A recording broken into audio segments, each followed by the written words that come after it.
정말 충격적인 일이 벌어졌습니다. 최근 국방기술 유출 사태로 미 국방부가 발칵 뒤집혔다고 합니다. 더 놀라운 건 이 모든 것을 해결한 곳이 바로 한국이라는 점이죠. 이후 진행된 펜타곤 긴급회의장에서 사람들은 말도 안 된다며 분노를 했지만 국방부 장관의 폭탄 발언으로 모든 것이 정리되었다고 하는데요. Defense Contact Group, DoD will continue to lead that group and support Ukraine's work to strengthen and modernize its. 무슨 일이 있었던 걸까요? 안녕하세요. 저는 루카스 맥클라인이라고 합니다. 미 국방부 소속 분석관이죠. 오늘은 제 인생을 완전히 뒤바꾼 사건에 대해 이야기를 해보려 합니다. 그날 저는 펜타곤 회의실에서 열리는 긴급 회의를 앞두고 호흡을 가다듬었습니다. 극비 기술 유출 사태로 국방부 상층부가 모두 모인 자리였죠. 테이블 주변에 앉은 군 장성들과 분석관들의 얼굴엔 긴장감이 역력했어요. 시작하겠습니다. 자리에 앉자마자 앤드류 핸더슨 차관보의 딱딱한 목소리가 회의실을 채웠죠. 이번 기술 유출 사태의 범위와 영향, 그리고 동맹국들의 협력 현황을 검토할 것입니다. 맥클레인 분석관, 보고해 주시죠. 제 이름이 호명되자 등줄기에 땀이 흘렀습니다. 자료를 준비하는 동안 발견한 흥미로운 데이터가 있었거든요. 아마 대부분이 예상하지 못했을 것입니다. 저는 태블릿을 큰 화면에 연결했습니다. 기술 추적 과정에서 우리가 주목해야 할 부분은 한국의 기여도입니다. 유출된 기술의 흐름을 역추적하고 코드 패턴을 복원하는 과정에서 한국 측 분석팀이 결정적인 역할을 했습니다. 화면에 데이터가 떠오르자 회의실에 긴장감이 감돌았어요. 한국이 미국의 동맹국이라는 건 모두가 알고 있었지만 기술적 기여도가 이 정도일 줄은 아무도 예상치 못했던 겁니다. 핸더슨 차관보가 안경을 고쳤으며 자료를 검토했죠. 이 자료가 정확하다면 한국의 기술력은 우리가 평가한 것보다 상당히 높은 수준이군요. 그때였습니다. 테이블 반대편에서 리처드 브룩스의 날카로운 목소리가 울려 퍼졌습니다. 한국이라고요? 결국 미국 기술을 흉내내는 나라 아닙니까? 이런 과대평가는 위험합니다. 브룩스는 30년 경력의 분석관으로 보수적 성향이 강했어요. 그는 자리에서 반쯤 일어나며 의견을 이어갔습니다. 우리 모두 알다시피 한국은 기술 모방의 역사를 가진 국가입니다. 80년대 일본 제품을 모방하던 방식에서 크게 달라지지 않았죠. 심지어 저희의 보호를 거의 공짜로 받고 있는 나라 아닙니까? 그런 나라를 어떻게 주요 기여국으로 평가할 수 있습니까? 한국의 과도한 중요성을 부여하는 것은 미국의 기술 리더십을 스스로 약화시키는 행위입니다. 그들은 우리의 아래에 있다고요. 그의 말에 회의실은 순간 얼어붙었습니다. 몇몇 장성들이 불편한 듯 자세를 고쳤고 한국계 미국인인 김소령의 표정이 굳어졌죠. 순간 모든 시선이 저에게 쏠렸습니다. 제 보고서에 의문을 제기한 브룩스의 도전에 어떻게 대응할지 기다리는 듯 했어요. 저는 숨을 깊게 들이마시고 자료를 천천히 넘겼습니다. 감정에 휘둘리지 않는 게 중요했죠. 브룩스 분석관님의 우려 이해합니다. 하지만 지금 보시는 이 데이터는 객관적인 지표입니다. 기술 복원 과정의 알고리즘 기여도, 패턴 인식 속도, 역추적 정확도에서 한국팀의 성과가 두드러져요. 판단은 데이터가 말해줄 겁니다. 제 말이 끝나자 회의실은 다시 침묵에 휩싸였습니다. 핸더슨 차관보가 고개를 끄덕였고 브룩스는 불만스러운 표정으로 자리에 앉았죠. 화면 속 그래프와 수치들이 깜빡이는 동안 저는 이것이 단순한 데이터 분석 이상의 의미를 가진다고 느꼈습니다. 우리가 알던 세계 질서에 작은 균열이 생기기 시작한 순간이었어요. 물론 그때는 전혀 알지 못했습니다. 그 균열이 저를 어디로 이끌게 될지를 말이죠. 회의 이후 며칠 동안 제 머릿속에선 데이터와 브룩스의 편견 사이에서 갈등이 일었습니다. 어떤 결론도 내리지 않고 다양한 자료를 수집하는 데만 집중했죠. 국방부 데이터베이스에서 한국의 방산 산업에 관한 모든 자료를 긁어모았어요. 밤을 새워가며 분석을 거듭했고 마침내 내부 보고서를 완성했습니다. 보고서의 표지에는 한국 방산 산업의 글로벌 위치 재평가라고 적혀 있었죠. 이 보고서가 어떤 반향을 일으킬지 이미 예상은 되었어요. 한국의 방산 수출 규모가 세계 4위에 도달했다는 분석 결과였기 때문이죠. 예상보다 훨씬 빠른 성장세였어요. K9 자주포는 이미 노르웨이, 에스토니아, 핀란드 등 나토 회원국들에 수출되고 있었습니다. KF-21 전투기는 개발 단계에서부터 주목받으며 예약 수출이 진행 중이었고요. 특히 AI 기반 무기 체계는 미국과 이스라엘, 영국의 기술적 우위를 위협하는 수준에 도달해 있었습니다. 가장 놀라운 점은 이 모든 장비가 자체 기술에 기반해 있다는 사실이었어요. 전통적인 기술 이전이나 라이센스 생산이 아닌 순수 국내 개발 비율이 78%에 달했죠. 이는 프랑스와 영국에 근접한 수치였습니다. 오전 회의가 시작되자 브룩스가 제 보고서를 들고 회의실에 성큼성큼 들어왔어요. 그의 얼굴은 붉게 달아올라 있었습니다. 맥클레인, 이건 완전한 과장이야. 어떻게 한국을 영국이나 프랑스와 같은 수준으로 평가할 수 있지? 저는 침착하게 태블릿을 열고 데이터를 보여주었습니다. 한국의 K9 자주포와 유럽 경쟁 모델의 성능 비교, 실전 배치 수량, 수출국 목록 등 객관적인 수치들이었죠. 브룩스의 표정이 점점 굳어갔어요. 브룩스님, 감정이 아닌 데이터를 봐주세요. 한국은 더 이상 과장된 신흥국이 아닙니다. 실질적인 경쟁자가 되고 있어요. 회의실의 다른 분석관들은 제 자료를 진지하게 검토하기 시작했습니다. 미 해군 출신 분석관은 한국의 잠수함 기술에 깊은 관심을 보였고, 사이버 안보 전문가는 한국의 디지털 방어 시스템에 대해 질문을 쏟아냈죠. 브룩스는 여전히 한국은 미국의 기술적 지원 없이는 불가능했다고 주장했지만 회의실의 분위기는 이미 바뀌고 있었습니다. 저는 조용히 마지막 슬라이드를 보여줬어요. 한국이 개발 중인 차세대 AI 드론 시스템과 양자통신 기반 지휘 통제 시스템이었습니다. 회의가 끝나고 제 사무실로 돌아와 자료를 정리했습니다. 브룩스의 반응은 예상했지만 다른 분석관들의 관심은 의외였어요. 그들도 변화의 조짐을 감지하기 시작한 겁니다. 아직은 불분명한 그림이지만 퍼즐 조각들이 하나둘 맞춰지고 있었죠. 컴퓨터 앞에 앉아 최종 보고서를 작성했습니다. 데이터만으로는 한계가 있었어요. 숫자는 현실의 일부만 보여줄 뿐이니까요. 보고서 말미에 권고사항을 첨부했습니다. 한국 방산 기술의 정확한 평가를 위해서는 직접 검증이 필수적입니다. 현지 정밀 분석 임무를 통해 데이터 이면의 실제 역량을 확인해야 합니다. 상부에 보고서를 제출하고 창밖을 바라보았습니다. 오후에 햇살이 펜타곤 건물 위로 쏟아지고 있었어요. 이제 제 일은 끝났지만 왠지 이 보고서가 새로운 시작이 될 것 같은 예감이 들었습니다. 그리고 그 예상은 완벽하게 적중했죠. 다음 날 아침 일찍 사무실에 도착했을 때 이메일함에는 긴급회의 소집이라는 제목의 메시지가 와 있었습니다. 발신인은 핸더슨 차관보였어요. 불안한 예감이 들었지만 동시에 기대감도 있었습니다. 제 보고서에 대한 상부의 반응이 드디어 나온 것이겠죠. 회의실에 들어서자 브룩스가 이미 앉아 있었습니다. 그의 옆자리에는 여러 개의 폴더가 쌓여 있었고 표정은 여느 때보다 자신감이 넘쳤어요. 저는 조용히 자리에 앉았고 곧 핸더슨 차관보가 들어왔습니다. 맥클레인의 보고서와 브룩스의 반론까지 모두 검토했습니다. 핸더슨의 첫마디에 긴장감이 감돌았어요.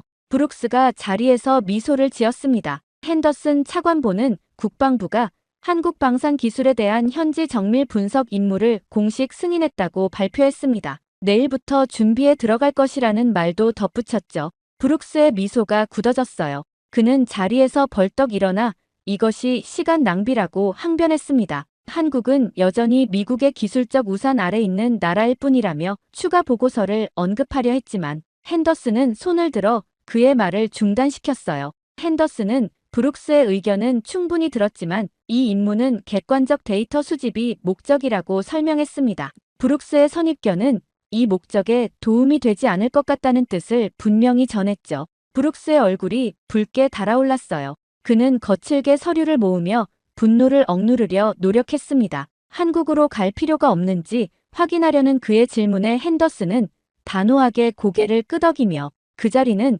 제가 대신 맡을 것이라고 선언했어요. 제 분석이 더 객관적이라고 판단된다는 이유였죠. 브룩스는 서류 가방을 들고 화를 참지 못하며 회의실을 나갔습니다. 문이 닫히자 핸더슨은 저를 향해 고개를 돌렸어요. 이번 임무의 중요성을 강조하며 단순한 기술 평가가 아니라 향후 방산 협력의 방향을 결정할 수 있는 일이라고 설명했습니다. 저는 책임감의 무게를 느끼며 고개를 끄덕였어요. 이것은 단순한 출장이 아니라 미국의 국방 전략에 영향을 미칠 수 있는 중대한 임무였습니다. 회의가 끝나고 복도에서 제니 장과 마주쳤습니다. 그녀의 표정에서 이미 소식을 들었다는 것을 알 수 있었어요. 제니는 저를 팀장이라 부르며 농담 섞인 축하 인사를 건넸습니다. 저는 쓴웃음을 지으며 아직 실감이 나지 않는다고 말했어요. 함께 가주었으면 한다는 제안에 제니는 조용히 웃으며 고개를 끄덕였죠. 그녀는 잠시 망설이다가 조심스럽게 물었어요.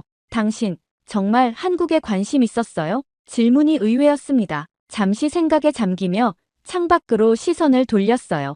펜타곤 주차장에 햇빛이 쏟아지고 있었습니다. 없었지. 솔직히 말하면 브룩스의 편견이 얼마나 타당한지 확인하고 싶었을 뿐이야. 제니를 바라보며 조용히 웃었습니다. 하지만 이제는 좀 궁금해졌어. 우리가 놓치고 있는 것이 무엇인지 말이야. 며칠 뒤 14시간의 비행 끝에 저희는 인천국제공항에 도착했습니다. 긴 비행 동안 한국 관련 자료를 검토하며 시간을 보냈지만 눈앞에 펼쳐진 광경은 어떤 보고서로도 준비할 수 없는 것이었어요. 이륙 전까지만 해도 미국의 국방부 분석관이었던 저는 착륙과 동시에 미래를 관찰하는 여행자가 된 듯한 느낌이었습니다. 입국장으로 들어서는 순간 가장 먼저 눈에 띈 건 자율주행 카트였어요.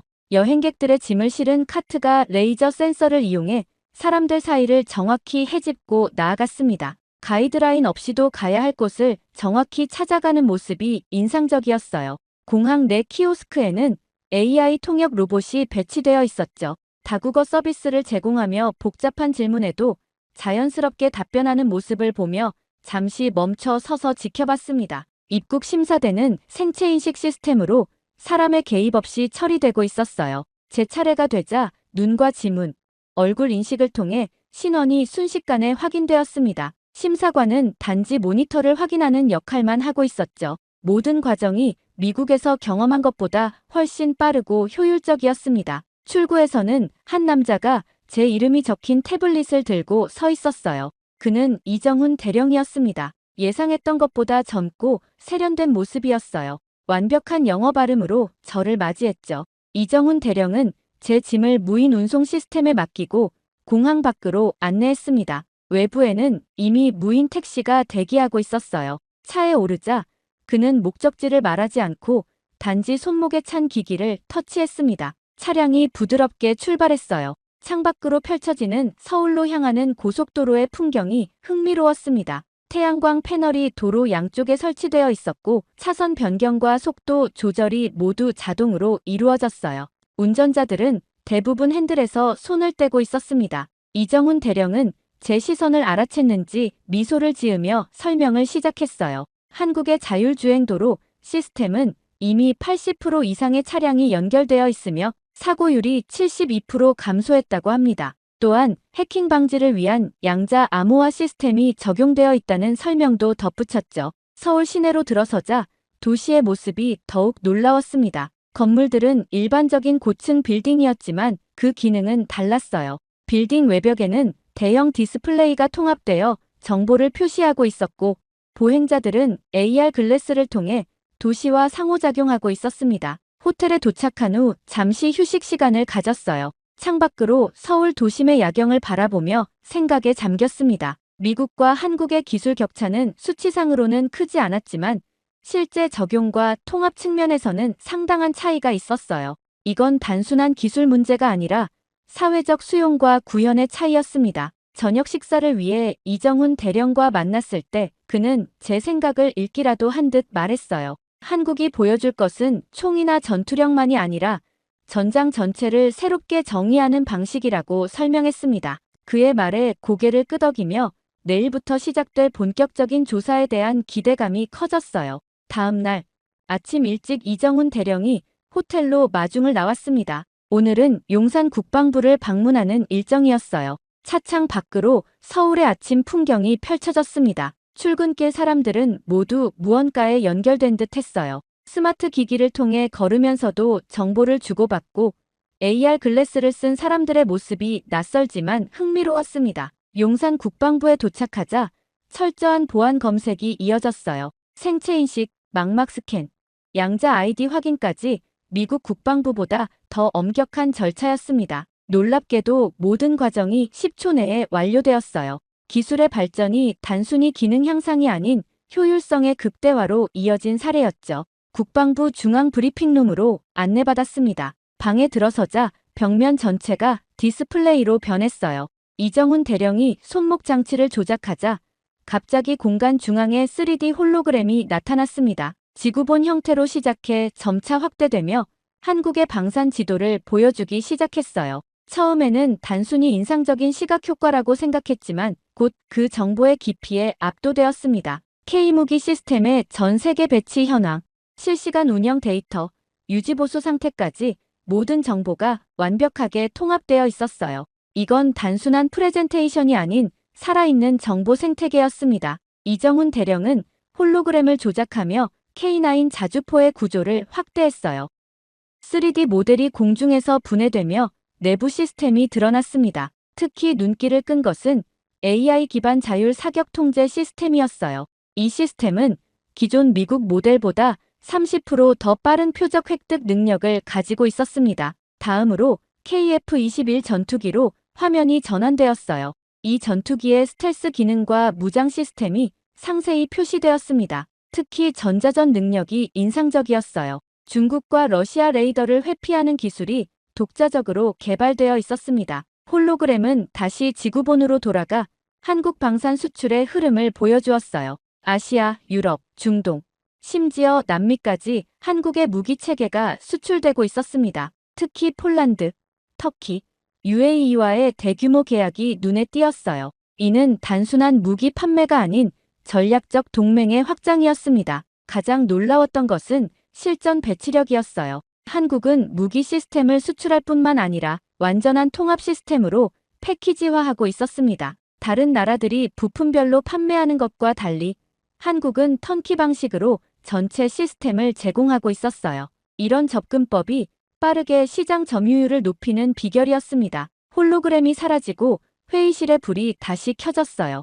이정훈 대령은 제 반응을 기다리는 듯 했습니다. 저는 노트북으로 열고 메모를 확인했어요. 그동안 자동으로 정리된 노트가 있었지만 제 손으로 직접 한 줄을 추가했습니다. 진짜로 놀랍다. 이정훈 대령은 그 말에 미소를 지었어요. 이것은 시작에 불과하다며 오후에는 실제 장비를 볼 수 있게 준비되어 있다고 했습니다. 점심 식사 중에도 머릿속은 방금 본 정보들로 가득했어요. 브룩스의 말처럼 미국 기술을 흉내낸 수준이 아니었습니다. 이건 완전히 다른 접근법이었어요. 미국이 우월한 개별 기술에 집중한다면 한국은 그 기술들을 어떻게 통합하고 실전에 적용할지에 집중하고 있었습니다. 점심 후 창밖을 바라보며 생각했어요. 이곳에서 본 것은 단순한 중소국의 모습이 아니었습니다. 미국과는 다른 방식으로 접근하는 전략적 중심 국가의 위상이 뚜렷했어요. 저는 오후 일정을 위해 자리에서 일어났습니다.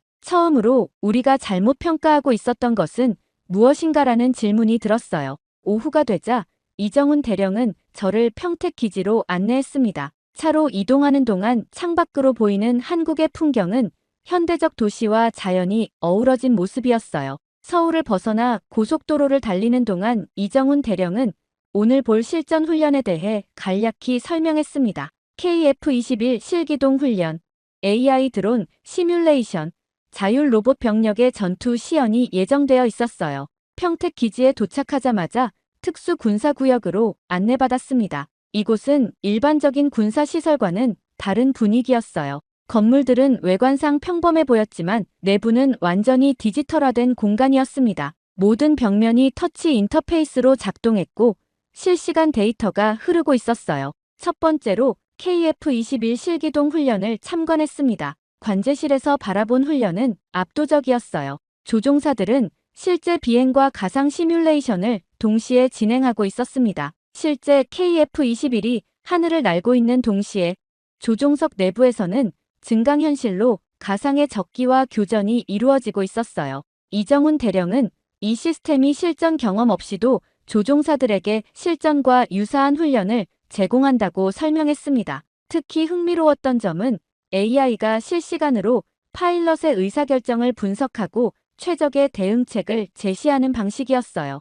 미국의 F-35 훈련 시스템보다 더 진보된 접근법이었습니다. 다음으로 AI 드론 시뮬레이션 센터로 이동했어요. 이곳에서는 수백 개의 마이크로 드론이 집단 지능을 형성하는 시연이 진행되고 있었습니다. 드론들은 개별 명령 없이도 자율적으로 편대를 구성하고 장애물을 회피하며 표적을 식별해 대응했어요. 이 드론들의 가장 인상적인 특징은 통신이 두절되어도 임무를 완수할 수 있는 자율성이었습니다. 마지막으로 자율 로봇 병력의 전투 시연장으로 안내받았어요. 여기서는 사족 보행 로봇과 휴머노이드형 전투 로봇이 복합적인 임무를 수행하고 있었습니다. 불안정한 지형을 극복하고 건물 내부를 탐색하며 위험 요소를 식별하는 모습이 놀라웠어요. 특히 이 로봇들이 인간 병사와 함께 운용될 때 보여주는 팀워크가 인상적이었습니다. 시연이 끝난 후 데이터 분석실로 이동했어요. 이곳에서는 오늘 진행된 모든 훈련의 데이터가 실시간으로 처리되고 있었습니다. 인공지능이 각 시스템의 성능을 분석하고 개선점을 찾아내며 새로운 전술을 생성하고 있었어요. 이정훈 대령은 이것이 한국 방산의 핵심 경쟁력이라고 강조했습니다. 맥클레인 씨, 미국은 개별 기술에서 여전히 우위에 있을지 모릅니다. 이정훈 대령의 말에 고개를 끄덕였어요. 그의 말은 틀리지 않았습니다. 하지만 우리는 미래에 먼저 올라탔습니다. 기술을 어떻게 통합하고 운용할지, 그리고 데이터를 어떻게 활용할지에 집중했죠. 그의 말을 듣는 순간 중요한 깨달음이 왔습니다. 우리가 평가해온 것은 단순히 하드웨어였지만 실제 무기 체계의 효율성은 그것을 운용하는 소프트웨어와 데이터 활용 능력에 달려 있었어요. 한국은 그 부분에서 앞서 나가고 있었습니다. 저녁이 되어 서울로 돌아오는 차 안에서 오늘 본 것들을 정리했어요. 제 보고서에는 이제 기술적 분석뿐만 아니라 운용 철학에 대한 내용도 추가해야 했습니다. 기술이 아니라 전략이 문제였음을 이제야 깨달았어요. 미국과 한국의 차이는 개별 부품의 성능이 아니라 전체 시스템을 바라보는 시각의 차이였습니다. 셋째 날 일정은 뜻밖에도 강남에서 시작되었습니다. 이정훈 대령은 방산 기술만으로는 한국의 전략을 완전히 이해할 수 없다며 도심 투어를 제안했어요. 처음에는 의아했지만 곧 그의 의도를 알게 되었습니다. 강남 거리는 세계 어느 도시보다 디지털화되어 있었어요. K-팝 엔터테인먼트 회사 앞에는 전 세계에서 온 팬들이 증강현실 서비스를 이용해 아이돌과 가상 만남을 즐기고 있었습니다. 스마트 식당에서는 AI가 고객의 취향과 건강 상태를 분석해 최적의 메뉴를 추천했어요. 패션 매장에서는 디지털 가상 피팅이 실시간으로 이루어지고 있었습니다. 이정훈 대령은 저를 한국문화기술연구소로 안내했어요. 이곳에서 만난 박윤서 박사는 문화기술의 전략적 중요성에 대해 설명했습니다. 그녀는 한국이 세계 시장에 진출하는 방식이 전통적인 경제 모델과 다르다고 강조했어요. 우리에겐 군사만이 전략이 아닙니다. 전 세계가 한국을 소비할수록 그 신뢰가 방산에도 따라옵니다. 박윤서 박사의 말은 새로운 관점을 제시했어요. 문화 수출이 국가 브랜드와 신뢰도를 높이고 이것이 방산 수출로 이어진다는 개념이었습니다. 드라마, 음악, 게임 등 문화 콘텐츠가 국방 산업과 연결되는 방식이 흥미로웠어요. 저는 이 현상을 전쟁의 확장성이라고 노트에 적었습니다. 전통적 의미의 전장이 아닌 문화와 기술이 융합된 새로운 형태의 영향력 경쟁이었어요. 한국은 군사력만이 아닌 소프트 파워를 통해 국제사회에서의 위치를 확고히 하고 있었습니다. 이후 워싱턴 DC로 돌아오는 비행기 안에서 창밖의 구름을 바라보며 지난 일주일을 되돌아봤습니다. 노트북에는 방대한 데이터와 분석 자료가 저장되어 있었지만 제 머릿속에는 숫자로 표현할 수 없는 깨달음이 자리 잡고 있었어요. 한국에서 보고 느낀 것들은 단순한 군사기술 평가를 넘어선 패러다임의 전환이었습니다. 펜타곤에 도착한 첫날, 여러 동료들이 호기심 어린 시선으로 저를 맞이했어요. 제니 장은 제 얼굴만 보고도 무언가 변했다는 것을 알아챘습니다. 브룩스는 복도에서 저를 마주치자 무표정한 얼굴로 고개를 끄덕이고 지나갔어요. 아마 그는 제 보고서가 자신의 입장을 지지해주길 바라고 있었겠죠. 보고서 작성에 사흘을 보냈습니다. 매일 밤늦게까지 사무실에 남아 한국에서 수집한 자료를 정리하고 분석했어요. 때로는 이정훈 대령이나 박윤서 박사에게 이메일을 보내 추가 정보를 요청하기도 했습니다. 제 보고서는 단순한 기술 평가가 아닌 미국 국방 전략의 근본적인 재고를 요구하는 내용이 되어갔어요. 마침내 국방부 고위 관계자들 앞에서 발표하는 날이 왔습니다. 회의실은 긴장감으로 가득 차 있었어요. 핸더슨 차관보부터 각 군 대표, 정보부 책임자들까지 모두 참석했습니다. 브룩스도 뒤쪽 자리에 앉아 있었어요. 화면에 첫 슬라이드를 띄우고 깊은 숨을 내쉬었습니다. 이 순간이 제 경력에서 가장 중요한 발표가 될 것임을 알았어요. 한국에 대한 현지 평가를 마치고 돌아왔습니다. 결론부터 말씀드리자면 우리는 더 이상 한국을 단순한 동맹으로만 볼 수 없습니다. 회의실이 조용해졌어요. 모든 시선이 저에게 집중되었습니다. 그들은 이미 우리가 준비하지 못한 미래를 준비하고 있습니다. 한국의 강점은 개별 무기 체계의 성능이 아니라 기술 통합과 실전 적용 능력에 있습니다. 다음 슬라이드로 넘어가며 한국의 방산 기술 현황과 전략적 접근법에 대해 상세히 설명했어요. 특히 문화 기술과 군사 기술의 융합, 데이터 중심 전투 체계, 민간 기술의 신속한 군사적 전환 능력 등을 강조했습니다. 가장 중요한 점은 한국이 미국과 다른 접근법으로 미래 전장을 준비하고 있다는 것입니다. 우리가 하드웨어 중심 접근법을 고수하는 동안 그들은 이미 네트워크 중심 전투의 다음 단계로 나아가고 있습니다. 발표가 끝나자 잠시 침묵이 흘렀어요. 브룩스는 불편한 표정으로 자리에서 일어나 나갔습니다. 반면 핸더슨 차관보는 깊은 생각에 잠긴 듯 했어요. 구체적으로 어떤 조치를 제안하겠소?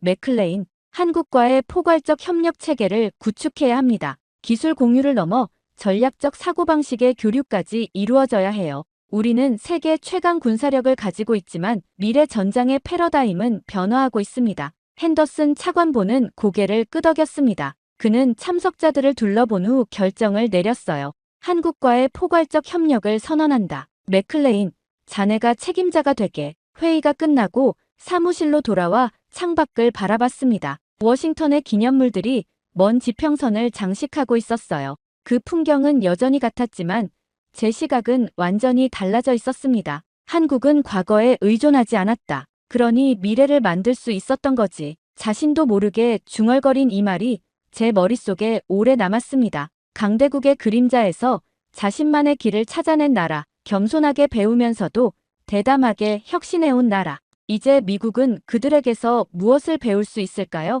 새로운 임무를 앞두고 그 답을 찾아가는 여정이 시작되었습니다. 제 책상 위에는 이정훈 대령이 선물로 준 한국 전통 도자기 모형이 놓여 있었어요. 겉보기에는 작고 소박해 보이지만 가까이서 보면 정교한 디테일과 깊은 역사가 담겨 있었습니다. 한국이라는 나라와 닮아 있었죠. 세계의 강대국들 사이에서 자신만의 방식으로 앞서 나가는 법을 배운 나라. 결국 진정한 혁신은 남을 따라가는 것이 아니라 자신만의 길을 찾는 데서 시작됨을 한국을 통해 배웠습니다. 이것이 미국이 되찾아야 할 정신이 아닐까요? 미래를 두려워하지 않고 과거의 영광에 안주하지 않는 마음가짐. 오늘부터 저는 한국에서 배운 이 교훈을 미국의 새로운 국방 전략에 녹여내기 위해 모든 노력을 다할 것입니다. 정말 충격적인 소식입니다. 최근 동해안 대형 산불로 전 세계가 우려를 표하고 있는 가운데 한국의 독보적인 진압 방식에 전 세계 전문가들이 경악했다고 합니다.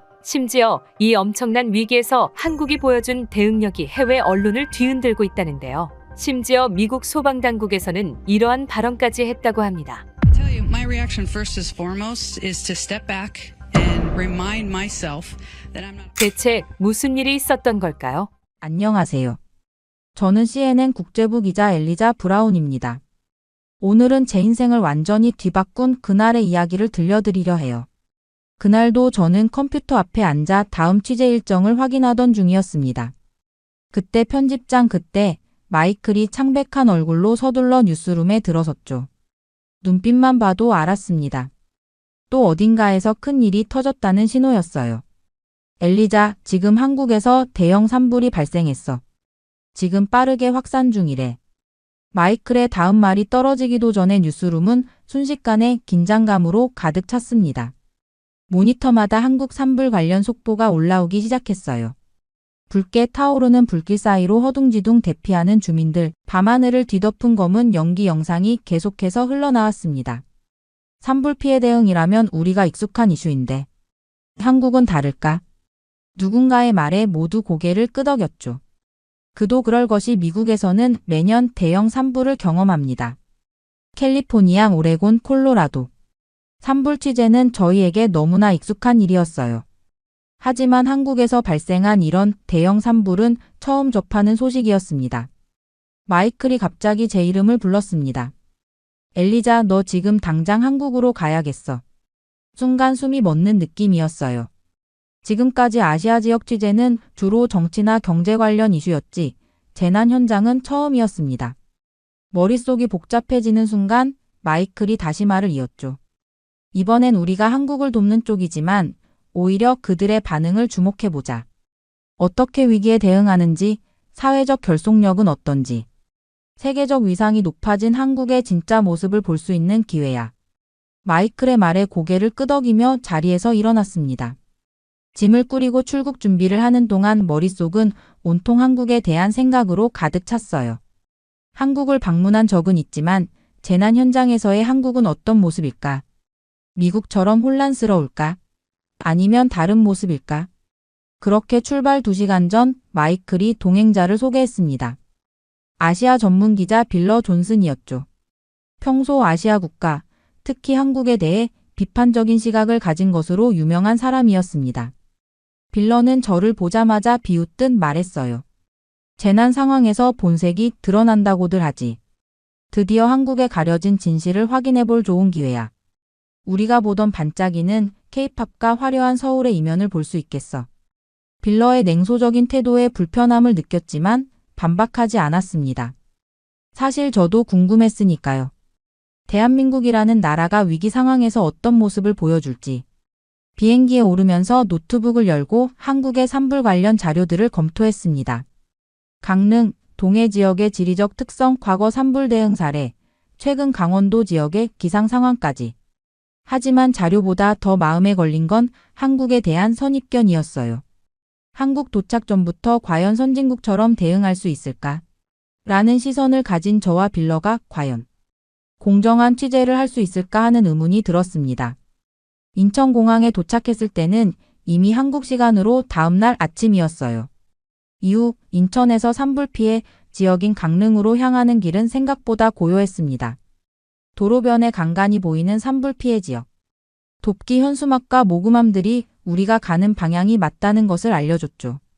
빌러는 차창 밖을 내다보며 계속 뭔가를 기록하고 있었어요. 아마도 한국 사회의 부정적인 면을 포착하려는 듯 했습니다. 그렇게 열심히 찾아도 안 보일걸요?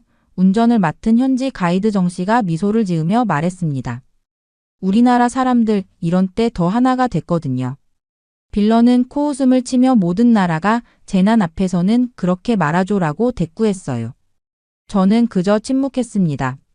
직접 눈으로 확인해봐야 할 일이었으니까요. 강릉에 도착했을 때 우리의 예상은 완전히 무너졌습니다. 혼란스러워야 할 그곳의 이상한 질서와 배려, 그리고 조용한 연대가 자리 잡고 있었어요. 대피소 입구에서는 중년 여성 봉사자가 우리를 맞이했습니다. 그녀는 미소를 지으며 차분하게 상황을 설명해 주었죠. 취재하러 오셨군요. 피해 주민분들 인터뷰는 저쪽에서 해주세요. 불편하시지 않게 짧게 부탁드립니다. 다들 많이 지치셨거든요. 봉사자의 말투에는 강요가 아닌 부드러운 안내가 담겨 있었습니다. 빌러가 놀란 눈으로 저를 바라봤어요. 미국에서라면 이런 상황에서 통제는 경찰이나 공무원의 몫이었을 텐데 여기선 자원봉사자들이 그 역할을 하고 있었습니다. 이재민 임시 대피소 내부로 들어서자 더 놀라운 광경이 펼쳐졌어요. 깨끗하게 정돈된 공간, 구호 물품이 체계적으로 분류되어 있는 모습, 그리고 무엇보다 소리를 높이는 사람이 없다는 점이 인상적이었습니다. 피해자들은 묵묵히 자신의 자리를 지키고 있었고 자원봉사자들은 필요한 것을 물어보며 도움을 제공하고 있었죠. 저기 좀 봐요. 저는 빌러의 팔을 잡았습니다. 구호물자 상자마다 작은 메모지가 붙어 있었어요. 가까이 다가가 읽어보니 정성스럽게 쓴 손편지였습니다. 괜찮으실 거예요. 우리가 함께합니다. 힘내세요. 모르는 사람이지만 마음만은 가족처럼 응원합니다. 곧 집으로 돌아가실 수 있을 거예요. 그때까지 이 작은 정성이 도움되길. 메모 하나하나에 담긴 진심이 가슴을 파고들었습니다. 이런 건 미국에서도 제가 취재했던 어떤 재난 현장에서도 본 적 없는 모습이었어요. 빌런은 여전히 회의적이었습니다. 너무 연출된 거 아냐? 카메라가 있으니까 더 그렇게 보이는 건지도 모르지. 그의 말에 정 씨가 웃으며 대답했어요. 기자님, 저희는 카메라 없을 때도 이래요. 한국 사람들은 원래.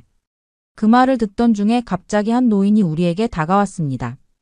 팔에는 화상 자국이 선명했고 피로가 얼굴에 가득했지만 그는 미소를 짓고 있었어요. 외국에서 오셨나요? 우리 마을 소식 전해주러요? 저는 고개를 끄덕였습니다. 노인은 주머니에서 사탕 2개를 꺼내 우리에게 건넸죠. 취재 힘드실 텐데 이거라도 드세요. 저희가 괜찮으니 걱정 마시고. 집을 잃고 모든 것을 잃은 사람이 오히려 우리를 걱정해주는 모습에 말문이 막혔습니다. 빌러도 처음으로 당황한 표정이었어요. 그는 사탕을 받아들며 어색하게 웃었습니다. 대피소 구석에서는 아이들이 모여 그림을 그리고 있었어요. 봉사자들이 마련한 작은 미술 시간이었습니다. 아이들의 얼굴엔 불안함보다는 집중하는 모습이 더 많았죠. 그림 내용이 궁금해 다가가 보니 대부분 우리 동네가 다시 예뻐지는 모습을 그리고 있었어요. 우리 아이들이 희망을 그리고 있어요. 한 어머니가 말했습니다. 어른들보다 더 강해요, 이 아이들은. 저는 조용히 카메라를 들어 이 장면들을 담기 시작했어요. 산불로 모든 것을 잃은 사람들 사이에서 피어나는 희망과 연대의 순간들. 처음 기대했던 혼란과 절망의 현장이 아니라 묘한 평온함과 질서가 느껴지는 공간이었습니다. 빌런은 여전히 비웃고 있었지만 그의 눈빛이 조금씩 변하고 있다는 걸 알아챘어요. 그는 더 이상 문제점을 찾아 헤매지 않고 그저 일어나는 광경을 관찰하고 있었습니다. 해가 저물기 시작할 무렵 우리는 다음 마을로 이동했어요. 차 안에서 빌런은 평소와 달리 조용했습니다.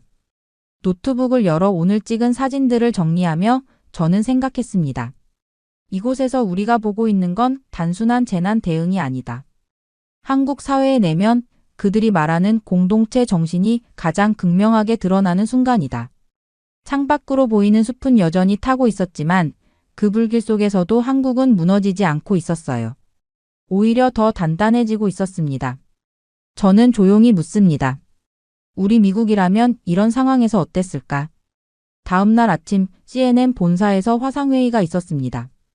편집장 마이클은 현장 보고를 들은 후 특별한 요청을 했어요. 엘리자, 한국이 받는 해외 지원 상황도 취재해봐. 특히 한국계 미국인들의 반응이 궁금해. 마이클의 요청은 흥미로웠습니다. 저는 CNN 아카이브를 뒤져 과거 한국 관련 자료들을 찾아보기 시작했죠. 1950년대 한국전쟁, 1960-70년대 빈곤 시절, 그리고 88 올림픽을 기점으로 달라지기 시작한 한국의 모습까지.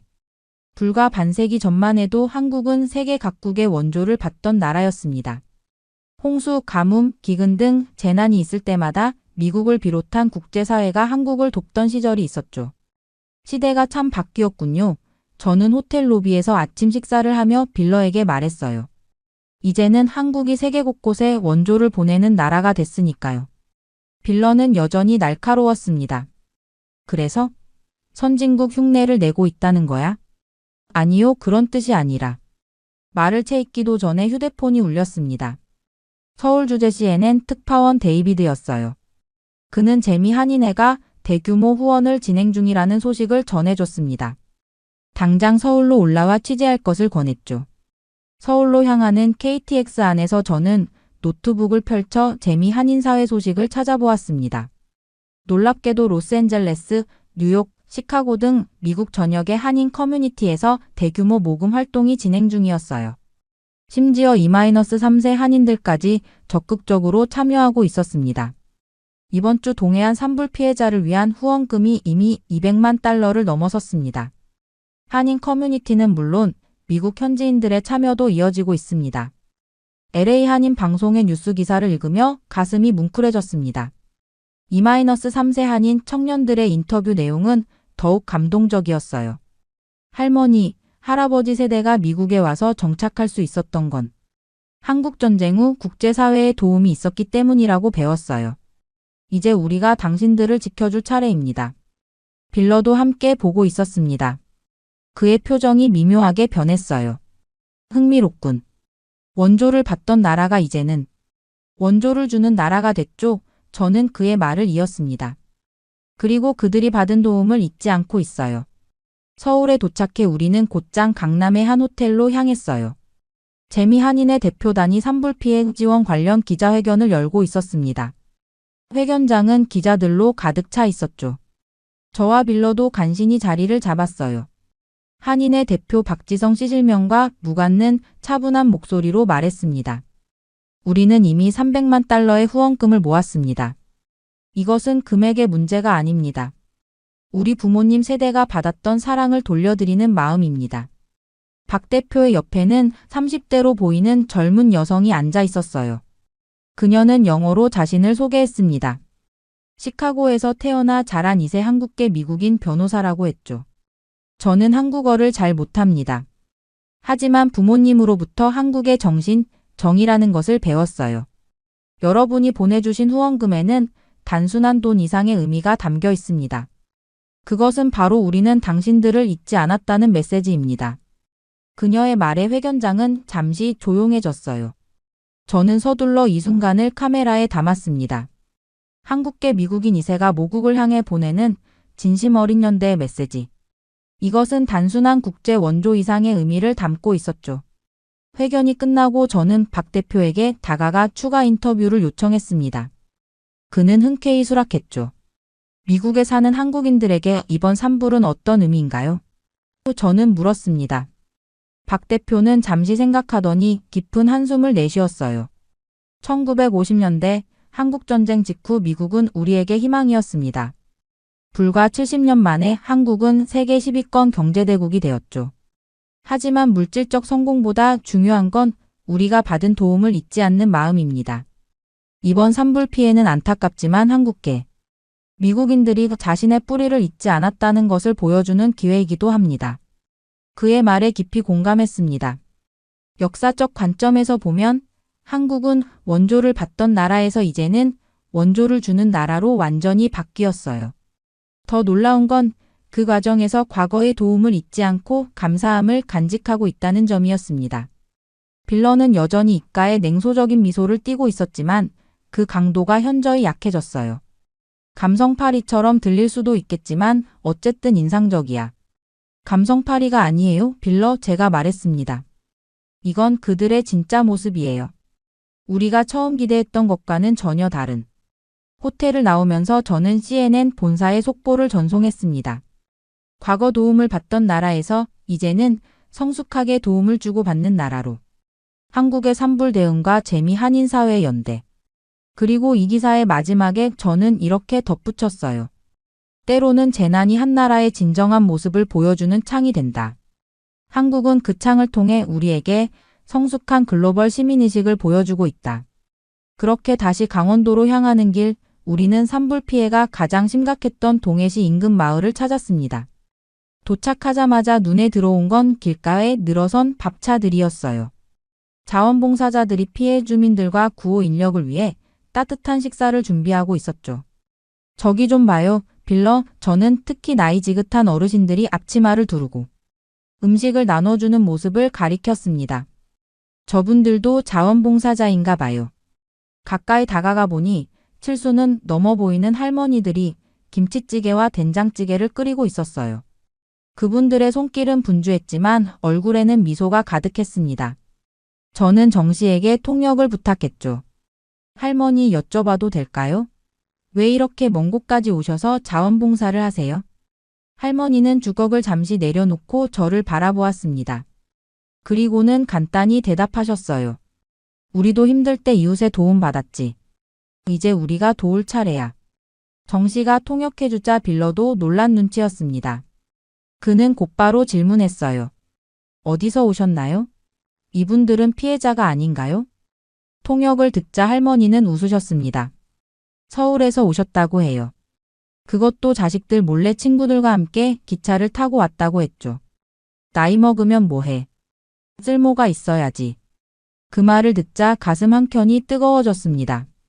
한국의 노인 문제가 심각하다는 기사는 많이 봤지만 이런 활기찬 노년의 모습은 처음이었어요. 조금 더 걸어가자 또 다른 특별한 광경이 눈에 들어왔습니다. 피해 지역 인근 주민들이 손수 싼 도시락을 들고 온 것이었어요. 그들 역시 피해자는 아니었지만 이웃이 어려움에 처한 것을 알고 각자 집에서 정성껏 음식을 준비해 온 것이었습니다. 한 중년 남성이 커다란 김밥통을 들고 와서는 소방관들에게 나눠주고 있었어요. 저는 그에게 다가갔습니다. 여기 사시는 분인가요? 네, 저는 인근 마을에 삽니다. 우리 마을은 다행히 산불을 피했어요. 그래서 조금이라도 돕고 싶어서요. 빌러가 의아한 표정으로 물었습니다. 정부나 구호단체가 아니라 개인이 이렇게 하는 건가요? 남성은 고개를 끄덕였습니다. 물론 정부도 열심히 하고 있지만 우리가 할 수 있는 일도 있잖아요. 이웃이니까요. 그 순간 놀라운 광경을 목격했습니다. 피해를 입은 주민들이 오히려 구호 인력들에게 음료수를 나눠주고 있었어요. 고생하십니다. 감사합니다. 라는 말과 함께요. 이건 제가 지금까지 본 어떤 재난 현장과도 다르네요. 저는 정 씨에게 말했습니다. 보통은 피해자들이 도움을 요구하고 때로는 분노하기도 하는데 정 씨는 잠시 생각하더니 대답했어요. 한국에는 정이라는 게 있어요. 쉽게 설명하기 어려운 감정인데 서로 돕고 나누고 함께 아파하는 마음이죠. 정이라는 단어가 귓가에 맴돌았습니다. 이건 단순한 동정심이나 연민이 아니었어요. 더 깊고 더 본능적인 무언가였습니다. 저는 그 단어의 의미를 더 알고 싶어졌어요. 임시 대피소로 사용되는 체육관 안으로 들어갔습니다. 그곳에서는 어린이들을 위한 임시 학교가 운영되고 있었어요. 교사들은 자원봉사로 온 대학생들이었습니다. 아이들이 공부하는 동안 부모들은 잠시 휴식을 취하거나 재건 작업에 참여할 수 있었죠. 한 자원봉사 대학생에게 다가가 물었습니다. 정이 무엇인지 설명해 주실 수 있을까요? 그녀는 잠시 고민하더니 미소를 지었습니다. 외국인들에게 설명하기 가장 어려운 단어 중 하나예요.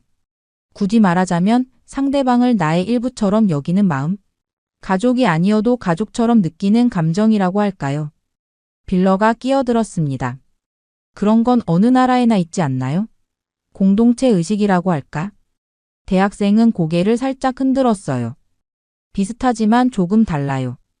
정은 오랜 시간 함께하면서 생기는 끈끈함이에요. 한국은 오랫동안 어려움을 함께 겪어왔고 그 과정에서 다른 사람의 아픔을 내 아픔처럼 느끼는 법을 배웠어요. 저는 그녀의 말을 녹음하며 깊이 공감했습니다. 이정이라는 감정이 지금 이곳에서 펼쳐지는 모든 현상을 설명해주고 있었어요. 개인의 아픔이 공동체의 아픔이 되고 낯선 이들끼리도 서로를 가족처럼 여기는 문화.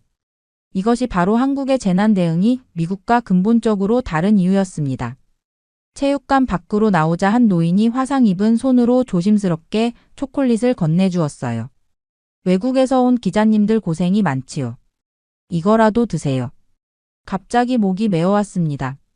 이분은 모든 것을 잃었는데도 오히려 저희를 걱정해주고 있었어요. 빌러도 무언가 말하려다 입을 다물었습니다. 그의 눈가가 살짝 붉어진 것 같았어요. 저녁이 되자 자원봉사자들이 모닥불을 피웠습니다. 마을 사람들과 봉사자들, 구호 인력들이 함께 모여 이야기를 나누기 시작했죠. 누군가 기타를 꺼내 조용히 노래를 부르기 시작했고 사람들은 그 주위로 모여들었습니다. 모닥불 앞에 앉아 이 풍경을 바라보면서 저는 생각했어요. 미국의 재난 현장에서는 보통 효율적인 구호가 최우선이었습니다. 하지만 이곳에서는 함께함이 더 중요한 가치처럼 느껴졌어요. 물질적 지원만큼이나 정서적 연대가 강조되는 문화. 빌러가 조용히 말했습니다. 그들이 말하는 정. 우리는 이런 단어가 없어. 맞아요, 저는 대답했습니다. 우리는 이런 감정을 표현할 단어가 없어요. 하지만 보세요, 그들은 그것을 살아내고 있어요. 불빛에 비친 서로를 위로하고 격려하는 사람들의 얼굴을 보며 저는 조용히 카메라를 들었습니다. 이것이 바로 제가 세상에 전해야 할 한국의 모습이었어요. 재난 속에서도 무너지지 않는 오히려 더 깊은 연대를 만들어내는 사람들의 이야기. 그렇게 호텔로 돌아온 저는 오늘 촬영한 영상과 사진을 정리했습니다. 피곤했지만 SNS를 확인하지 않을 수 없었어요. 놀랍게도 한국 산불 관련 해시태그가 전 세계적으로 트렌딩이었습니다. 일본, 미국, 유럽의 네티즌들이 한국의 재난 대응에 놀라움을 표현하고 있었어요.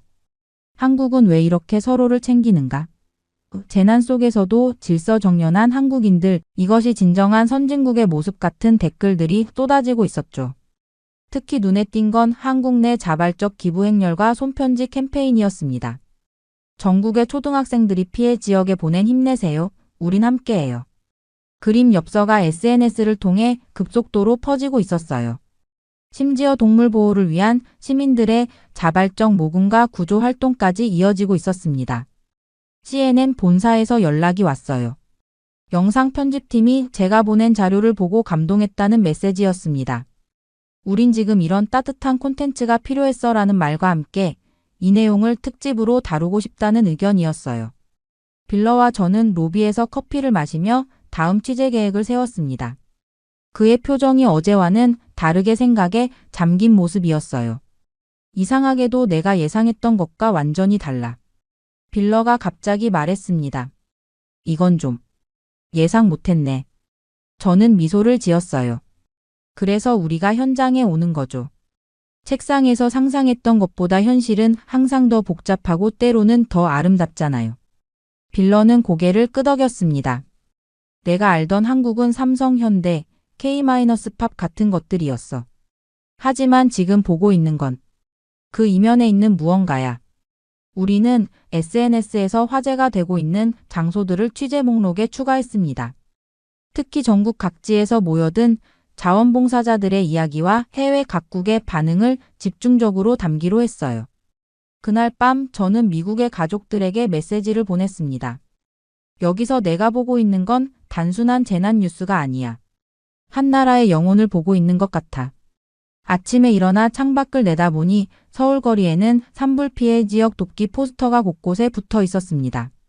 카페에서는 수익금의 일부를 기부한다는 안내문이 보였고 길거리에서는 고등학생들이 모금 활동을 하고 있었어요. 한국 사회가 하나로 움직이고 있군요. 저는 빌러에게 말했습니다. 그는 처음으로 진심 어린 표정으로 고개를 끄덕였어요. 이후 저는 부산항으로 향했습니다. 해외에서 도착하는 구호물자가 부산항을 통해 들어온다는 소식을 들었기 때문이죠. 빌러도 동의했습니다. 우리는 다시 KTX를 타고 부산으로 향했어요. 부산항에 도착하자 분주한 움직임이 눈에 들어왔습니다. 컨테이너들이 줄지어 서 있었고 자원봉사자들이 물품을 분류하고 있었어요. 항만 관계자의 안내로 우리는 미국, 일본, 유럽 등 해외 각국에서 보내온 구호물자를 확인할 수 있었습니다. 특히 눈에 띈 것은 미국 로스앤젤레스에서 온 컨테이너였어요. 재미 한인회라는 글자가 선명했습니다. 관계자의 허락을 받아 박스를 하나 열어보았죠. 놀랍게도 그 안에는 일반적인 구호물품뿐 아니라 미국 초등학교 학생들의 손편지까지 담겨 있었어요. 한국 친구들, 이번엔 우리가 지켜줄게요. 할머니가 한국에서 왔어요. 할머니의 고향을 응원합니다. 우리는 멀리 있지만 마음은 함께해요. 한글과 영어가 뒤섞인 아이들의 편지를 읽는 순간 뭉클한 감정이 밀려왔습니다. 이건 단순한 재난 구호가 아니었어요. 한국이 과거에 베풀었던 선의가 다시 돌아오는 순간이었습니다. 놀랍지 않나요? 저는 빌러에게 말했습니다. 한국은 더 이상 도움이 필요한 나라가 아니라 세계적 연대를 이끄는 나라가 되어 있어요. 빌러는 말없이 고개를 끄덕였습니다. 그의 눈시울이 붉어진 것을 알아챘지만 아무 말도 하지 않았어요. 카메라를 들고 이 순간을 담으며 저도 감정을 추스르기 어려웠습니다. 구호물자를 나르는 자원봉사자 중 한 분이 우리에게 다가왔어요. 미국에서 20년간 살다가 한국으로 돌아온 교포라고 했습니다. 예전에는 우리가 도움을 받았지만 이제는 우리가 세계를 도울 수 있는 나라가 됐어요. 자랑스럽습니다. 그의 말에 깊이 공감했습니다. 한국은 불과 반세기 만에 원조를 받는 나라에서 원조를 주는 나라로 완전히 탈바꿈했어요. 더 놀라운 건 과거의 도움을 결코 잊지 않았다는 점이었습니다. 돌아오는 길 빌런은 평소보다 조용했어요. 부산 해변가 카페에 앉아 그는 마침내 입을 열었습니다. 엘리자, 솔직히 말해서 내가 한국에 대해 많이 오해했던 것 같아. 그의 솔직한 고백에 놀랐지만 저는 미소를 지었습니다. 가끔은 우리 기자들도 선입견을 가지고 있다는 것을 인정하는 용기가 필요하니까요. 그렇게 서울로 복귀한 다음 날 놀라운 일이 벌어졌습니다. 빌러가 먼저 제게 인터뷰를 요청한 거예요. 그는 CNN 특집 보도에 자신의 생각도 담고 싶다고 했습니다. 무슨 내용을 얘기하고 싶은데요? 저는 호텔 라운지에서 그를 마주하며 물었습니다. 빌러는 깊은 한숨을 내쉬었습니다. 내가 틀렸다는 걸 인정하고 싶어. 그의 말에 놀라 커피잔을 내려놓았어요. 아시아 취재 베테랑으로 항상 자신만만하던 빌러였는데 이런 고백은 예상치 못했죠. 한국은 선진국이 되기 위해 가짜로 행동하는 나라가 아니야. 빌러가 진지한 표정으로 말했습니다. 그들은 이미 내면이 성숙한 사회였어. 내가 그동안 겉모습만 보고 판단했던 거지. 빌러의 말은 계속되었어요. 한국은 보여주기보다 기억을 중시하는 나라더라. 도움받았던 과거를 절대 잊지 않더군. 그들이 지금 보여주는 모습은 연출이 아니라 진심이야. 그의 솔직한 고백을 카메라에 담으며 가슴이 뜨거워졌습니다. 빌러처럼 경험 많은 기자도 현장에서 진실을 마주하면 생각이 바뀔 수 있다는 것을 보여주는 순간이었어요. 기자는 항상 의심해야 하지만 그게 진심을 무시해도 된다는 뜻은 아니더라. 빌러는 말끝을 흐렸습니다. 그의 눈에 진심이 담겨 있었어요. 인터뷰를 마친 후 CNN 본사에 연락했습니다. 편집장 마이클은 이 내용을 듣고 특별히 한국의 진심이라는 제목으로 특집 보도를 편성하기로 결정했어요. 평소 냉정하던 마이클이 감동했다는 사실이 놀라웠습니다. 엘리자, 너희가 보내준 영상은 단순한 재난 보도가 아니야. 인간 정신에 관한 이야기지. 서둘러 편집해서 최대한 빨리 방송할게. 그날 저녁 빌러와 저는 한국식 바비큐 식당에서 저녁을 먹었습니다. 처음으로 편안한 분위기에서 대화를 나눌 수 있었죠. 20년 넘게 기자 생활을 하면서 이렇게 마음이 흔들린 적은 처음이야. 빌러가 소주잔을 들며 말했습니다. 한국은 내게 중요한 교훈을 줬어. 눈에 보이는 것만이 전부가 아니라는 걸. 저는 그에게 건배를 제안했어요. 진실을 인정할 줄 아는 용기에 건배합시다. 그렇게 취재 마지막 날, 저는 혼자 다시 산불 피해 지역을 찾았습니다. 이제는 조금 다른 눈으로 한국을 바라보고 싶었어요. 빌러는 서울에 남아 최종 보도 자료를 정리하기로 했죠. 강릉으로 향하는 차 안에서 창밖 풍경을 바라보며 지난 며칠을 되새겨 봤습니다. 제가 한국에 대해 얼마나 모르고 있었는지, 그리고 얼마나 많은 것을 배웠는지 깨달았어요. 피해 지역에 도착하자 일주일 전과는 다른 모습이 펼쳐졌습니다. 재건 작업이 시작되어 곳곳에서 망치 소리가 들렸어요. 자원봉사자들의 손길은 여전했고 서로 돕는 모습도 변함없었습니다. 마을 중심에 있는 작은 시장통을 걷다가 한 구멍가게 앞에서 발걸음을 멈췄어요. 주인으로 보이는 아주머니가 가게 앞을 쓸고 있었습니다. 기자 아가씨 아니에요? 아주머니가 반갑게 물었습니다. 제가 지난번에 취재 왔던 걸 기억하시는 모양이었어요. 네, 마지막 취재를 위해 다시 왔습니다. 제가 대답했어요. 아주머니는 저를 가게 안으로 안내했습니다. 따뜻한 차 한 잔을 내어주시며 말씀하셨죠. 미국 사람들에게 우리 이야기 잘 전해주세요. 우리가 어려움을 겪고 있지만 그래도 함께하면 이겨낼 수 있다고요. 저는 고개를 끄덕이며 물었습니다. 한국이 이렇게 빨리 회복되는 비결이 뭐라고 생각하세요? 아주머니는 잠시 생각하더니 미소를 지으셨어요. 나라가 잘 살면 뭐해요? 마음이 살아있어야 진짜 잘 사는 거지. 그 순간 지난 일주일간 제가 느꼈던 모든 감정이 하나로 모아지는 듯 했습니다. 아주머니의 말씀은 제가 찾던 마지막 퍼즐 조각이었어요. 가게를 나와 마을을 돌아보며 마지막 영상 촬영을 했습니다. 서로를 격려하고 보듬고 함께 일어서는 사람들의 모습. 그 속에서 진정한 선진국의 의미를 발견했어요. 호텔로 돌아와 마지막 기사를 작성했습니다. 마지막 문장을 쓰며 저는 이번 취재가 제 인생을 바꾸는 경험이 되었음을 깨달았어요. 나는 선진국의 시스템을 보러 왔다. 그런데 결국 내가 만난 건 선진국의 마음이었다.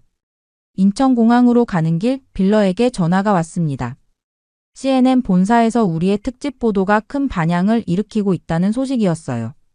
시청자들이 한국의 이야기에 감동받아 응원 메시지를 보내고 있다고 했죠. 비행기 안에서 창밖을 바라보며 생각했습니다.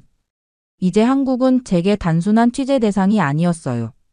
저의 세계관을 바꾼 소중한 경험이 되었죠. 노트북을 열어 CNN의 원고를 마지막으로 점검했습니다. 한국의 진심이라는 제목 아래 산불 피해 속에서도 무너지지 않은 한 나라의 영혼에 대한 이야기가 곧 전 세계로 퍼져나갈 거예요. 비행기가 서서히 고도를 높이는 동안 저는 다음 취재에서 또 어떤 새로운 시선을 배우게 될지 기대하며 눈을 감았습니다.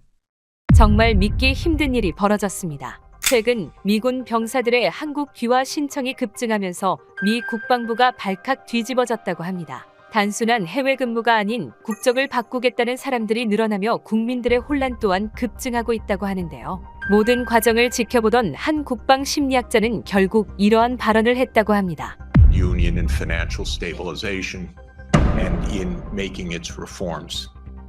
대체 무슨 일이 있었던 걸까요? 안녕하세요. 저는 제이든이라고 합니다. 미 국방부 소속 심리학자로 근무하고 있죠. 오늘은 제 평범했던 일상이 갑자기 바뀌게 된 그 사건에 대해 이야기해보려 합니다. 처음엔 아주 미세한 변화였어요. 그저 주한 미군들의 근무 연장 신청이 늘고 있다더라 하는 카더라 소문이었죠. 하지만 어느 순간부터 상담실을 찾는 병사들의 눈빛, 그들의 말투, 그리고 무엇보다 그들이 입에 달고 다니는 단어가 달라졌습니다. 선생님, 한국에 가고 싶어요. 솔직히 처음 들었을 때는 그저 개인적인 희망사항이라 생각했습니다. 하지만 이런 말이 하루에 2번, 사흘에 5번, 일주일에 10번 이상 들리기 시작했어요. 마치 약속이라도 한 듯이 상담실 문을 열고 들어오는 병사들은 하나같이 한국을 말했죠. 이런 상황의 이상함에 대해 생각하고 있을 때 로건의 얼굴 또한 굳어졌습니다. 함께 근무하는 동료인 로건은 보통 때보다 더 날카로운 목소리로 말했어요. 그놈의 나라에 왜 그렇게들 미쳐 있는 거지? 그곳에서 내 할아버지는 죽었다고. 로건의 목소리에는 분노가 섞여 있었습니다. 그의 할아버지가 1984년 판문점 귀순 사건 당시 총격전에 휘말려 고통받다 결국 세상을 떠났기 때문이죠. 로건의 눈은 항상 이 이야기를 할 때면 깊은 어둠에 잠겼습니다. 그의 손가락은 커피잔을 꽉 움켜쥐었고 마디마디가 하얗게 변했어요. 로건의 한국에 대한 증오는 단순한 분노를 넘어선 뿌리 깊은 트라우마였습니다. 그는 할아버지의 사진을 항상 지갑에 넣고 다녔고 한국 관련 뉴스가 나올 때면 채널을 즉시 돌려버리곤 했죠. 심지어 사무실 근처 한국 식당에도 절대 발길을 돌리지 않았어요. 그렇게 감정을 억누르며 로건은 이야기를 이어갔습니다. 한국군은 미군을 방패막이로 썼어. 한국군은 뒤로 숨어 있다가 미군이 먼저 맞고 쓰러지면 그제야 행동한 거야.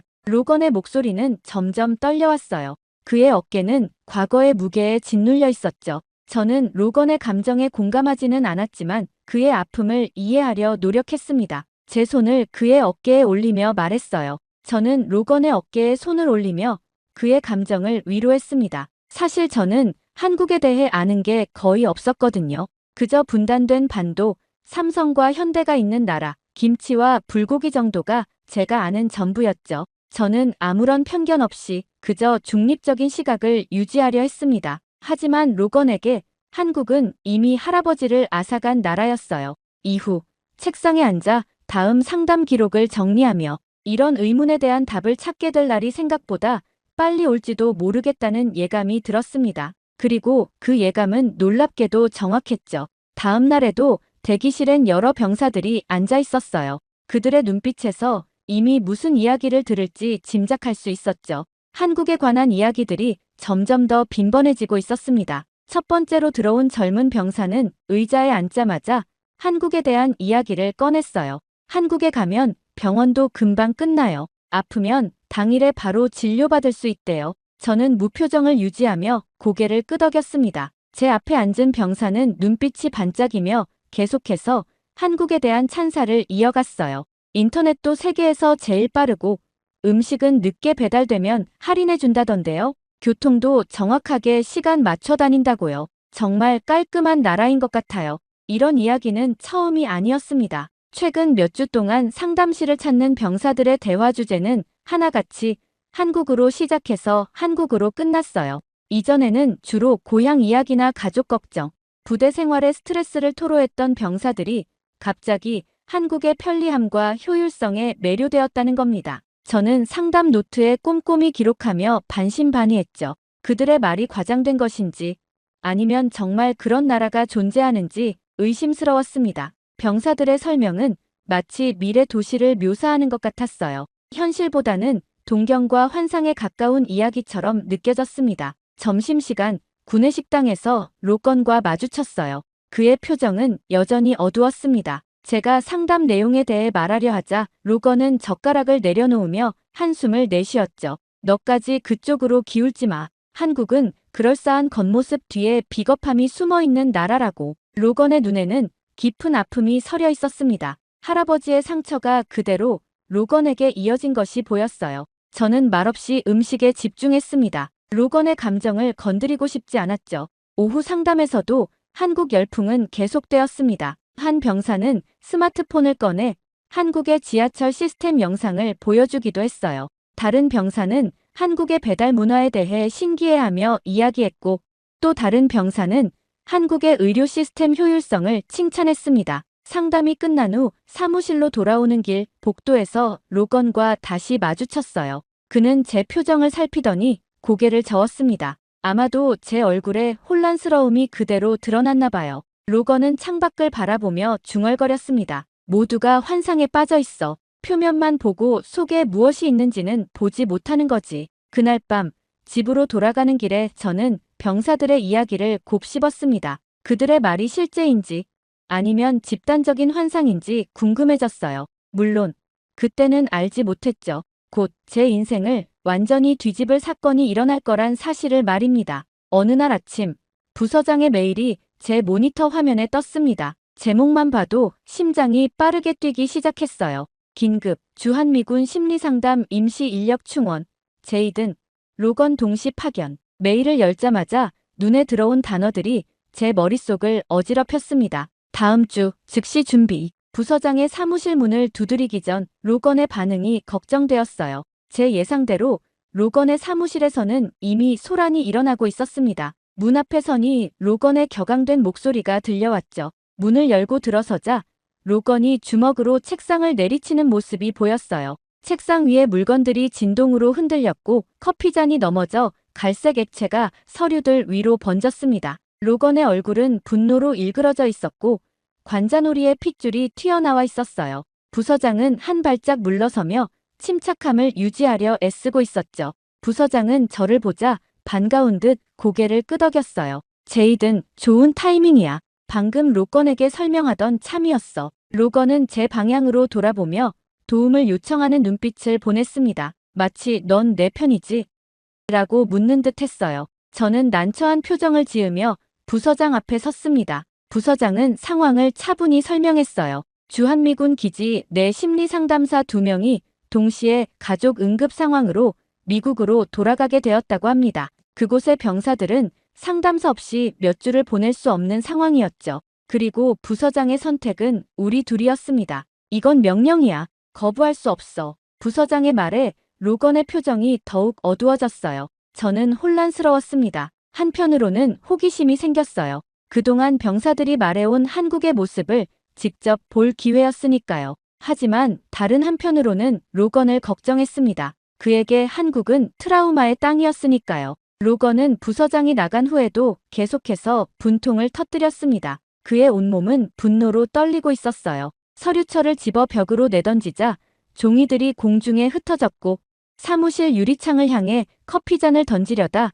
간신히 참았습니다. 그의 호흡은 거칠었고 이를 악물어 턱 근육이 경련을 일으키고 있었어요. 저는 로건에게 다가가 그의 어깨에 손을 얹었습니다. 그의 눈에는 분노보다 더 깊은 감정이 서려 있었어요. 두려움이었습니다. 할아버지의 상처가 그에게 물려준 두려움이었죠. 함께 가는 거야. 내가 혼자가 아니라는 거 알지? 로건은 깊은 한숨을 내쉬었습니다. 그의 어깨에서 긴장이 조금 풀리는 것이 느껴졌어요. 사무실 창문 너머로 보이는 하늘은 유난히 맑았습니다. 그 맑은 하늘 아래 지구 반대편에 있는 낯선 나라로의 여정이 우리를 기다리고 있었죠. 다음 날 아침 출장 관련 서류가 제 책상에 도착했습니다. 여권, 비자, 항공권, 그리고 간단한 한국어 가이드북까지 있었어요. 정확히 사흘 후 인천국제공항행 비행기를 타게 될 예정이었습니다. 저녁에 짐을 싸면서 병사들이 말했던 한국의 모습들을 떠올렸어요.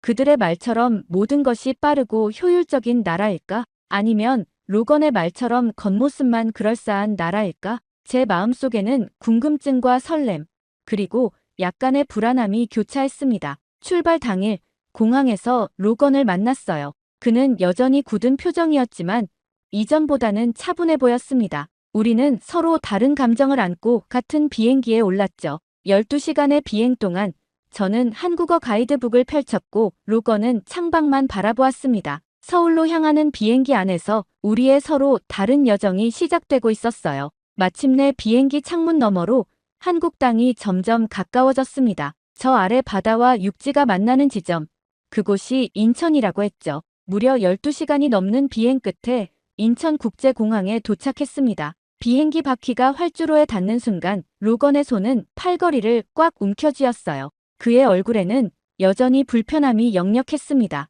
비행기에서 내려 터미널로 향하는 동안 제 눈에 들어온 첫인상은 깔끔함이었어요. 바닥은 먼지 하나 없이 반짝였고 천장에서 벽면까지 모든 것이 정리되어 있었습니다. 이제 막발을 내디딘 이 나라는 이미 병사들의 설명과 다르지 않았어요. 입국 심사줄에 서서 저는 로건에게 속삭였습니다. 말로만 듣던 빠른 입국 심사, 정말 어떨지 기대되네. 로건은 고개를 저었지만 그의 눈동자에는 미세한 호기심이 엿보였어요. 우리 앞에는 이미 여러 여행객들이 줄을 서 있었지만 그 줄은 놀라울 정도로 빠르게 움직였습니다. 심사관들의 손놀림이 정확하고 신속했어요. 미국에서는 생각할 수 없는 속도였죠.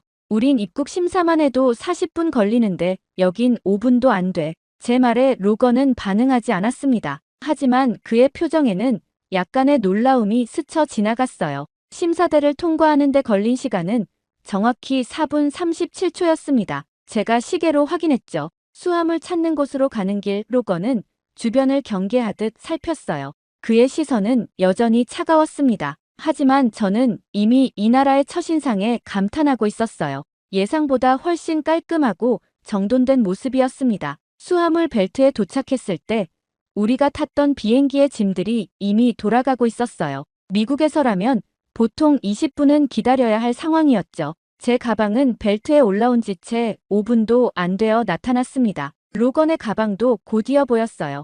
터미널을 나와 택시 승강장으로 향하는 동안 공항의 모든 시스템이 기계처럼 정확하게 돌아가는 것이 느껴졌습니다. 안내판은 명확했고 직원들은 친절했으며 모든 절차는 신속했어요. 마치 거대한 시계의 톱니바퀴들이 완벽하게 맞물려 돌아가는 것 같았습니다. 택시줄도 마찬가지였어요. 긴 줄이 보였지만 택시들이 끊임없이 도착하고 승객들을 태워갔습니다. 우리 차례가 왔을 때 택시 기사는 우리의 짐을 재빨리 그러나 조심스럽게 트렁크에 실었어요. 차에 오르자 로건은 창밖을 응시했습니다. 그의 차가운 얼굴로 주변을 둘러보는 모습이 보였어요. 겉은 좋아 보이겠지. 하지만 그 안에 뭐가 숨어 있는지는 아무도 몰라. 로건의 말에 저는 별다른 대꾸를 하지 않았습니다. 대신 창밖으로 펼쳐지는 서울의 풍경에 집중했어요. 고층 빌딩들이 하늘을 찌를 듯 솟아있었고 도로는 정리되어 있었으며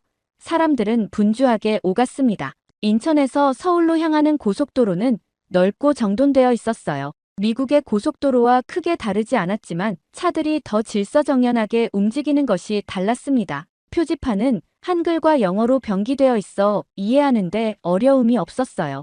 호텔에 도착했을 때 체크인 과정도 놀라울 정도로 빨랐습니다. 미리 예약된 정보를 확인하고 열쇠 카드를 받기까지 단 3분이 걸렸어요. 로비는 깔끔했고 직원들은 정확했습니다. 방에 들어서자 로건은 침대에 가방을 던지고 창가로 걸어갔어요. 서울의 야경이 한눈에 들어왔습니다. 반짝이는 빌딩들과 강을 따라 이어지는 불빛이 아름다웠어요. 저는 로건의 뒷모습을 바라보며 생각했습니다. 이 도시는 이미 병사들이 말했던 것 이상으로 인상적이었어요. 그렇다면 로건의 마음속에 자리 잡은 증오와 편견은 과연 얼마나 깊은 것일까?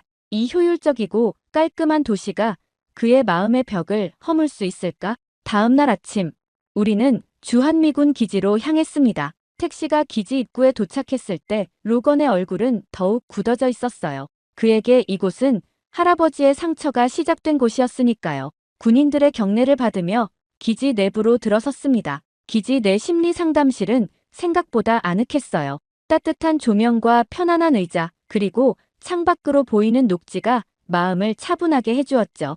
우리가 도착하자마자 상담 예약이 잡혀 있었습니다. 첫 번째 병사는 이미 문 앞에서 기다리고 있었어요. 잭슨 상병입니다. 들어가도 될까요? 상담실로 들어선 잭슨은 20대 초반으로 보였습니다. 그는 자리에 앉자마자 한국에 대한 이야기를 시작했어요. 선생님들은 여기 오신 지 얼마 안 되셨죠? 정말 다른 세상이죠? 치킨을 시켜도 20분 안에 와요. 늦으면 사과까지 해요. 미국에선 상상도 못할 일이죠. 로건은 무표정하게 메모를 하는 척했지만 그의 손끝은 미세하게 떨리고 있었어요. 반면 저는 진심으로 궁금했습니다. 정말 20분 만에 배달이 된다고요? 그날 오전에만 3명의 병사를 만났습니다. 모두가 한국에 대한 찬사를 아끼지 않았어요. 두 번째 병사는 의료 시스템에 대해 이야기했습니다. 병원, 아프면 바로 가서 바로 끝나요. 미국에선 예약하고 몇 시간을 기다려야 하는데 여기선 당일에 진료받고 약까지 받아요.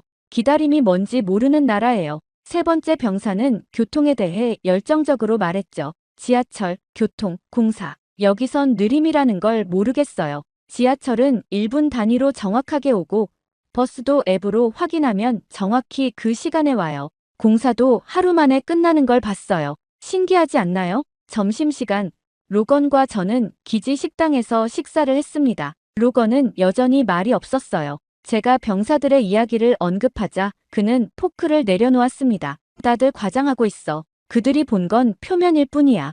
오후 상담에서도 비슷한 이야기들이 이어졌어요. 병사들은 모두 한국의 효율성과 속도, 깔끔함을 칭찬했습니다. 한 병사는 심지어 자신의 휴대폰을 꺼내 서울 지하철 앱을 보여주기도 했죠. 실시간으로 열차의 위치와 도착 시간을 알려주는 시스템에 감탄했습니다. 하지만 병사들의 이야기를 들으면 들을수록 제 마음속에는 의심도 커졌어요. 이건 정말 현실일까? 아니면 집단적인 환상일까? 모든 것이 너무 완벽하게 들렸거든요. 사람들이 사는 곳에 어떻게 이런 효율성이 가능할까? 그 뒤에는 무엇이 있을까? 마지막 상담을 마치고 나왔을 때 로건이 복도에서 기다리고 있었습니다. 그의 얼굴은 하루 종일 같은 표정이었어요. 차갑고 단단하게 굳어 있었죠. 모두가 착각하고 있어. 이건 환상이야. 꼭대기만 본 거지. 로건의 말에 저는 아무 대답도 하지 않았습니다. 사실 저도 확신이 없었으니까요. 병사들의 이야기는 너무 일관적이었고 지금까지 제가 본 한국의 모습도 그들의 말과 다르지 않았어요. 하지만 로건의 말처럼 이것이 표면일 뿐이라면 그날 밤 호텔로 돌아오는 길에 저는 창밖으로 서울의 밤거리를 바라보았습니다. 빛나는 네온사인과 분주히 움직이는 사람들, 질서 있게 달리는 자동차들, 이 모든 것이 과연 환상인지 아니면 진짜인지 직접 확인해보고 싶었어요. 로건에게 제안했습니다. 내일은 좀 일찍 출발해서 직접 서울 시내를 둘러보는 게 어때? 로건은 잠시 망설이다 고개를 끄덕였습니다. 그의 눈에는 여전히 의심이 가득했지만 작은 호기심도 엿보였어요. 아마도 그 역시 진실을 직접 확인하고 싶었던 것 같습니다. 다음 날, 우리는 예정보다 2시간 일찍 호텔을 나섰습니다. 아침 공기는 상쾌했고 도시는 이미 깨어나 있었어요. 로건은 여전히 얼굴에 경계심을 담고 있었지만 평소보다 약간 부드러워 보였습니다. 아마도 그도 진실을 알고 싶었던 것 같아요. 첫 번째 목적지는 지하철이었습니다. 병사들이 가장 자주 언급했던 서울의 효율성을 직접 확인하고 싶었어요. 지하철역으로 향하는 길에 로건이 말했습니다. 그들이 말한 것처럼 정말 1분 단위로 오는지 볼까? 지하철역에 들어서자마자 놀라움이 시작되었어요. 역사는 놀라울 정도로 깨끗했고 안내판은 한글과 영어로 명확히 표시되어 있었습니다. 티켓 구매는 터치스크린으로 간단하게 해결됐어요. 로건도 그 편리함에 미세하게 눈을 크게 떴습니다. 승강장에 도착하자 전광판이 눈에 들어왔어요. 다음 열차가 도착하기까지 3분 12초라고 정확히 표시되어 있었습니다. 3분이 지나자 정확히 그 시간에 열차가 도착했어요. 로건은 티켓을 들고 있는 손에 힘이 들어갔습니다. 열차 내부는 깨끗했고 승객들은 질서 있게 앉아 있었어요. 로건과 나란히 앉아 창밖으로 빠르게 지나가는 풍경을 바라봤습니다. 로건의 표정에서 미세한 변화가 느껴졌어요. 여전히 경계하고 있었지만 부정할 수 없는 현실 앞에서 약간 혼란스러워 보였습니다. 지하철에서 내려 우리는 번화가를 걸었어요. 길가에는 공사 현장이 있었습니다. 작업자들이 빠르고 정확하게 움직이며 도로를 보수하고 있었어요. 안내판에는 오늘 밤 12시 완공 예정이라고 적혀 있었습니다. 로건이 코웃음을 쳤어요. 하루 만에 끝낸다고. 미국에선 한 달은 걸릴 공사인데. 점심시간, 우리는 작은 식당에 들어갔습니다. 주문부터 음식이 나오기까지 불과 7분이 걸렸어요. 로건은 자신의 시계를 확인하며 미간을 찌푸렸습니다. 그의 표정에서 혼란을 읽을 수 있었어요. 그가 믿던 것과 현실 사이의 괴리가 점점 커지고 있었죠. 오후에는 병원을 방문했습니다. 실제로 병사들이 말한 것처럼 효율적인지 확인하고 싶었어요. 간단한 건강검진을 위해 접수를 했고 놀랍게도 10분 만에 의사를 만날 수 있었습니다. 검사 결과도 그 자리에서 바로 받았어요. 병원을 나오는 길, 로건은 평소보다 조용했습니다. 그는 무언가 생각에 잠겨 있는 듯 했어요. 제가 말을 걸자 그제야 정신을 차린 듯 고개를 들었습니다. 이건 진짜야. 너무 빠르고 너무 정돈돼 있어. 제 말에 로건은 잠시 침묵했습니다. 그리고 천천히 말했어요. 바로 저런 모습이야. 통제, 속도, 시스템, 전부 가식일 뿐이야. 그의 목소리에는 확신이 있었지만 눈빛에는 작은 동요가 보였습니다. 우리는 공원 벤치에 앉아 잠시 휴식을 취했어요. 한강이 내려다 보이는 곳이었죠. 강을 따라 자전거를 타는 사람들, 조깅하는 사람들, 피크닉을 즐기는 가족들이 보였습니다. 저는 로건을 관찰했어요. 그는 여전히 경계심을 풀지 않았지만 조금씩 생각이 흔들리고 있다는 것을 느낄 수 있었습니다. 그의 신념과 현실 사이의 간극이 점점 벌어지고 있었어요. 해가 질 무렵, 우리는 다시 공사 현장을 지나갔습니다. 놀랍게도 아침에 보았던 그 도로는 이미 완공되어 있었어요. 새 아스팔트 위로 차들이 달리고 있었습니다. 로건은 믿을 수 없다는 듯 그 광경을 바라봤어요.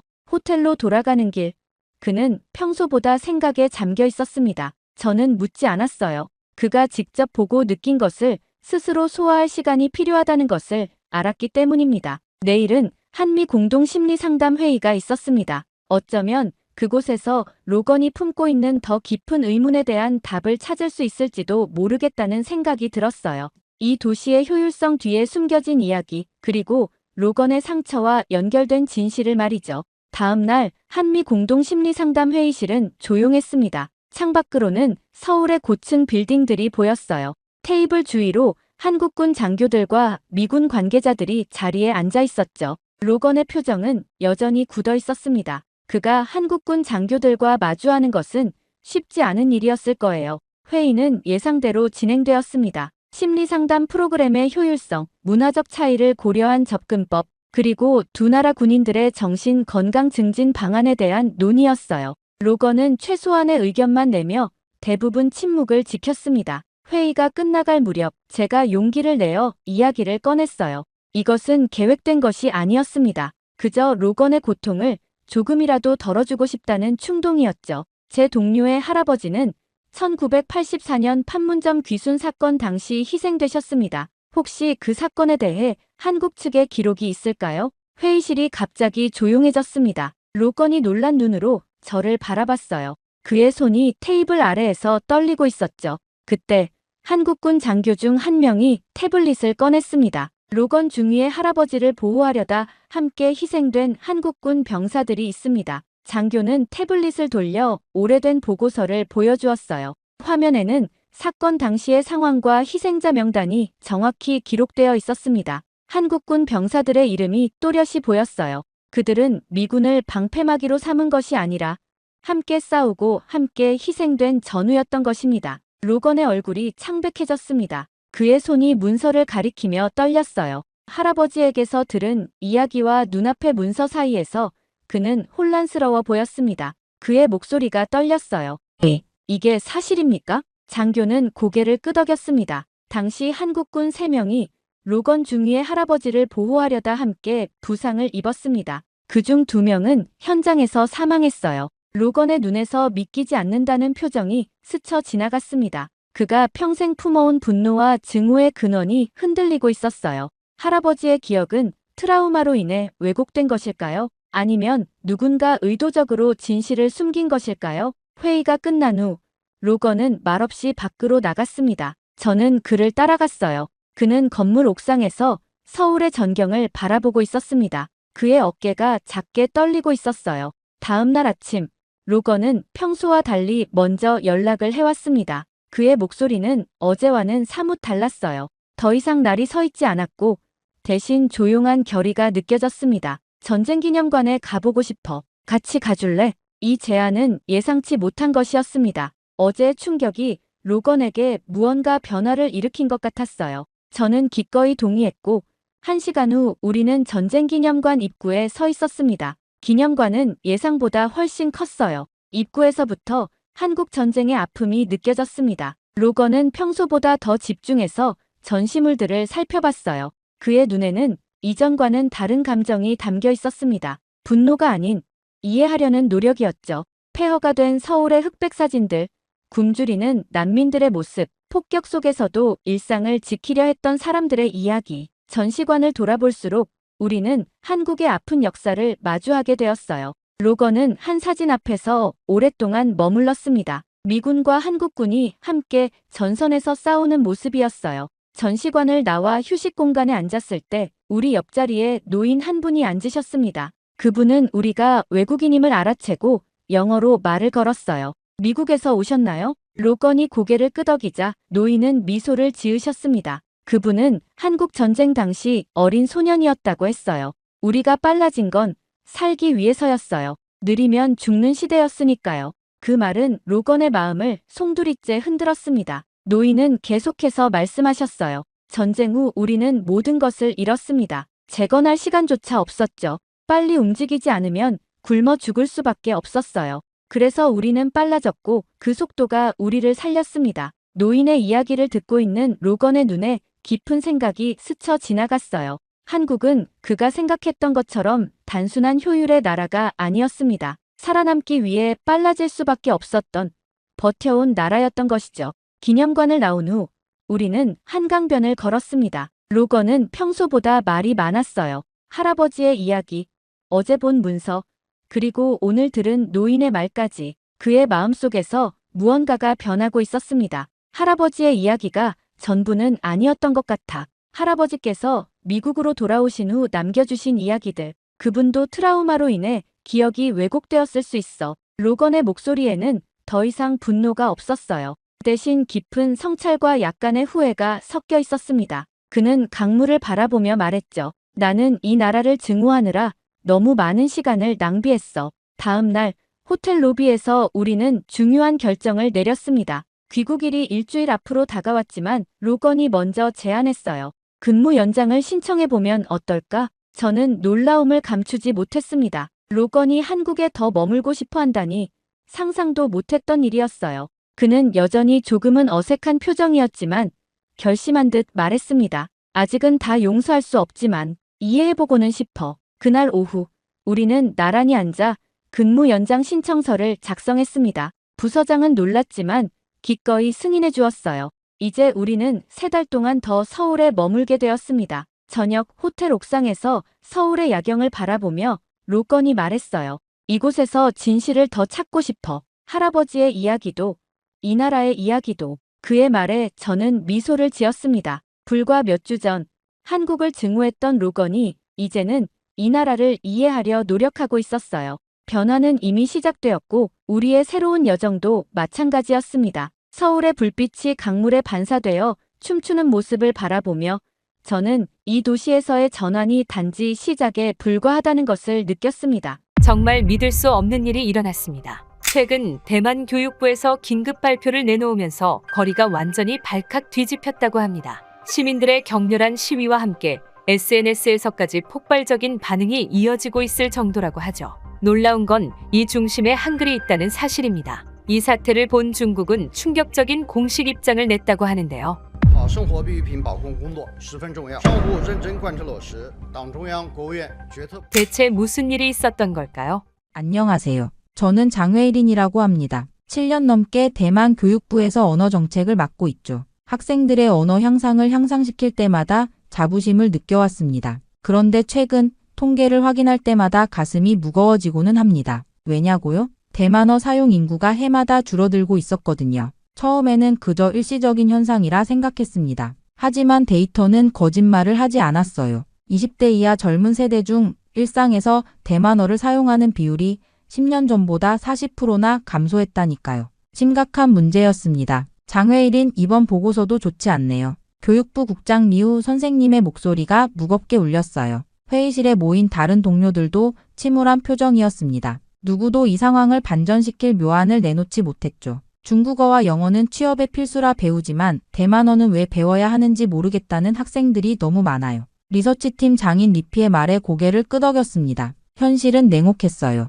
대만의 젊은이들은 실용적인 가치가 있는 언어에만 관심을 보였죠. 대만어는 그들에게 그저 할머니, 할아버지가 사용하는 구식 언어처럼 여겨지고 있었습니다. 문제는 표기법에도 있습니다. 제가 말했어요. 한자는 대만어의 발음을 온전히 담아내지 못해요. 로마자 표기법도 너무 낯설어서 거의 사용되지 않고요. 회의실이 잠시 침묵에 빠졌습니다. 누구나 알고 있지만 누구도 해결책을 찾지 못하는 난제였어요. 대만어는 성조가 복잡하고 발음이 풍부한데 기존 문자 체계로는 이를 완벽하게 담아낼 수 없었거든요. 이대로 가면 30년 내에 대만어를 일상적으로 사용하는 인구가 절반 이하로 줄어들 겁니다. 통계 담당자가 슬픈 목소리로 덧붙였어요. 아무리 생각해도 답이 나오지 않았습니다. 매일 밤 집으로 돌아가는 길에 거리의 간판들을 바라보며 생각했죠. 중국어, 영어로만 가득한 이 도시에서 대만어의 흔적을 찾기가 점점 어려워졌어요. 사무실 책상 위에는 해결되지 않은 보고서들이 쌓여갔어요. 매일 밤 늦게까지 언어 보존 정책을 검토하고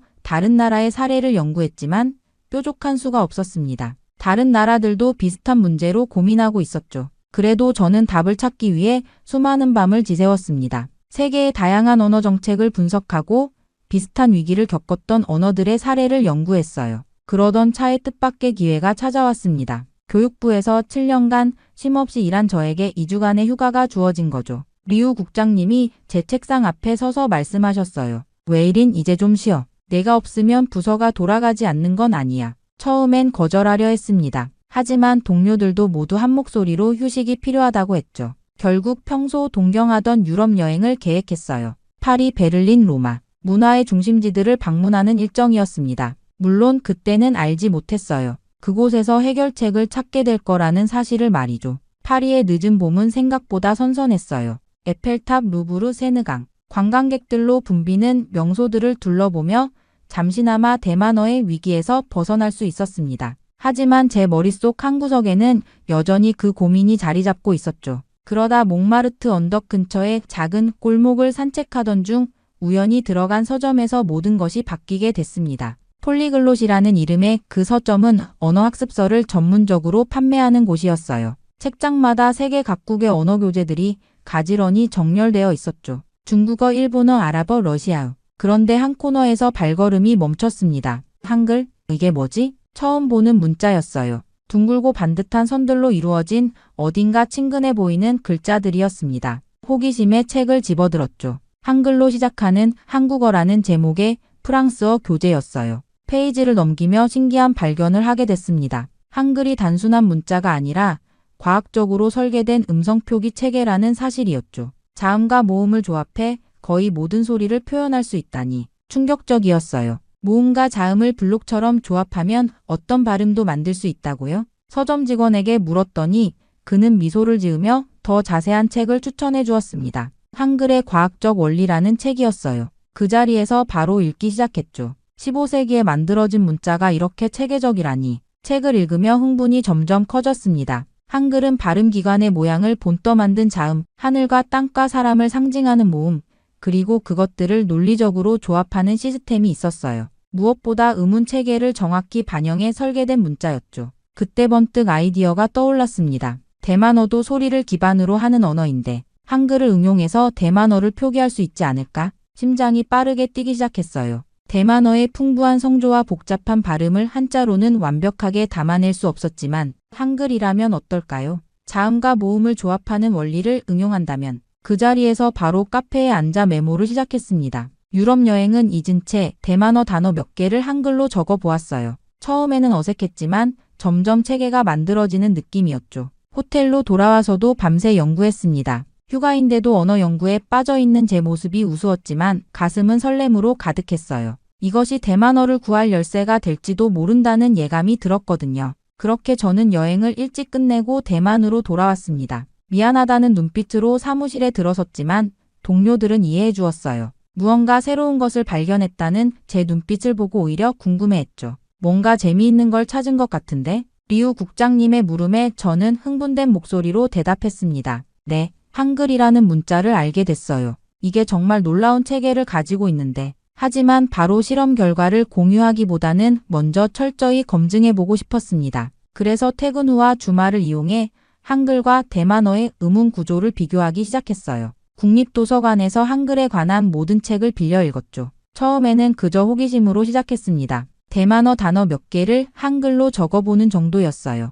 감사합니다를 뜻하는 감사라는 단어를 한글로 표기해 보았죠. 이거 생각보다 잘 맞아떨어지는데 놀라웠어요. 한글의 자음과 모음 조합이 대만어의 발음을 상당히 정확하게 표현할 수 있었거든요. 특히 한자로는 표현하기 어려운 미묘한 발음 차이까지 담아낼 수 있었습니다. 흥분된 마음으로 이번에는 좀 더 복잡한 단어들을 시도해 봤어요. 대만어에는 성조가 있어 같은 발음이라도 음의 높낮이에 따라 의미가 달라지는데 이 부분이 가장 어려웠습니다. 하지만 한글 옆에 작은 기호를 추가하는 방식으로 이 문제도 해결할 수 있었죠. 일주일간의 개인 연구 끝에 어느 정도 체계가 잡혔다고 느꼈어요. 이제 다른 사람들에게도 테스트해볼 차례였습니다. 대만 국립대학교 언어학과 교수님께 연락해 학생들과 실험을 해보고 싶다고 말씀드렸어요. 흥미로운 주제군요. 한번 해봅시다. 다행히 교수님도 호의적이셨죠. 그렇게 대학생 10명을 모집해 실험을 시작했습니다. 그들에게 한글의 기본 원리를 가르친 후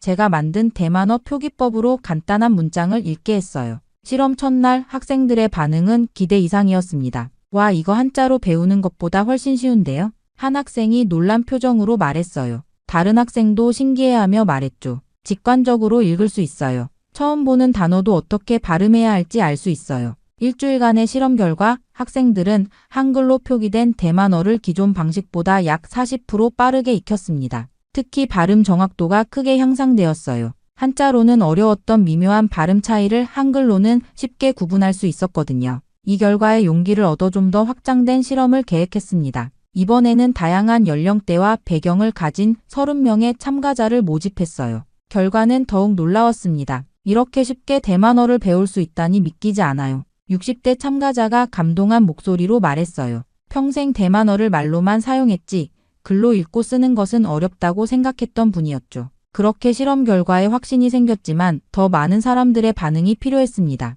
그래서 연구팀과 상의한 끝에 작은 책자를 만들기로 했어요. 50페이지 정도의 얇은 책으로 한글로 배우는 대만어 기초라는 제목을 붙였죠. 우리는 밤을 새워가며 교재를 완성했습니다. 기본 인사말부터 일상 대화까지 간단한 대만어 표현들을 한글로 표기한 책이었어요. 하지만 솔직히 말하면 아무도 관심을 가지지 않을 거라 생각했습니다. 동료들에게 이건 그냥 우리의 작은 실험일 뿐이라고 말했지만 그래도 테스트는 필요했어요. 타이베이 시내에 있는 지혜숲 서점에 연락했습니다. 다행히 서점 주인 왕 씨가 호의적으로 반응해 주셨어요. 50권만 인쇄해서 서점에 보냈죠.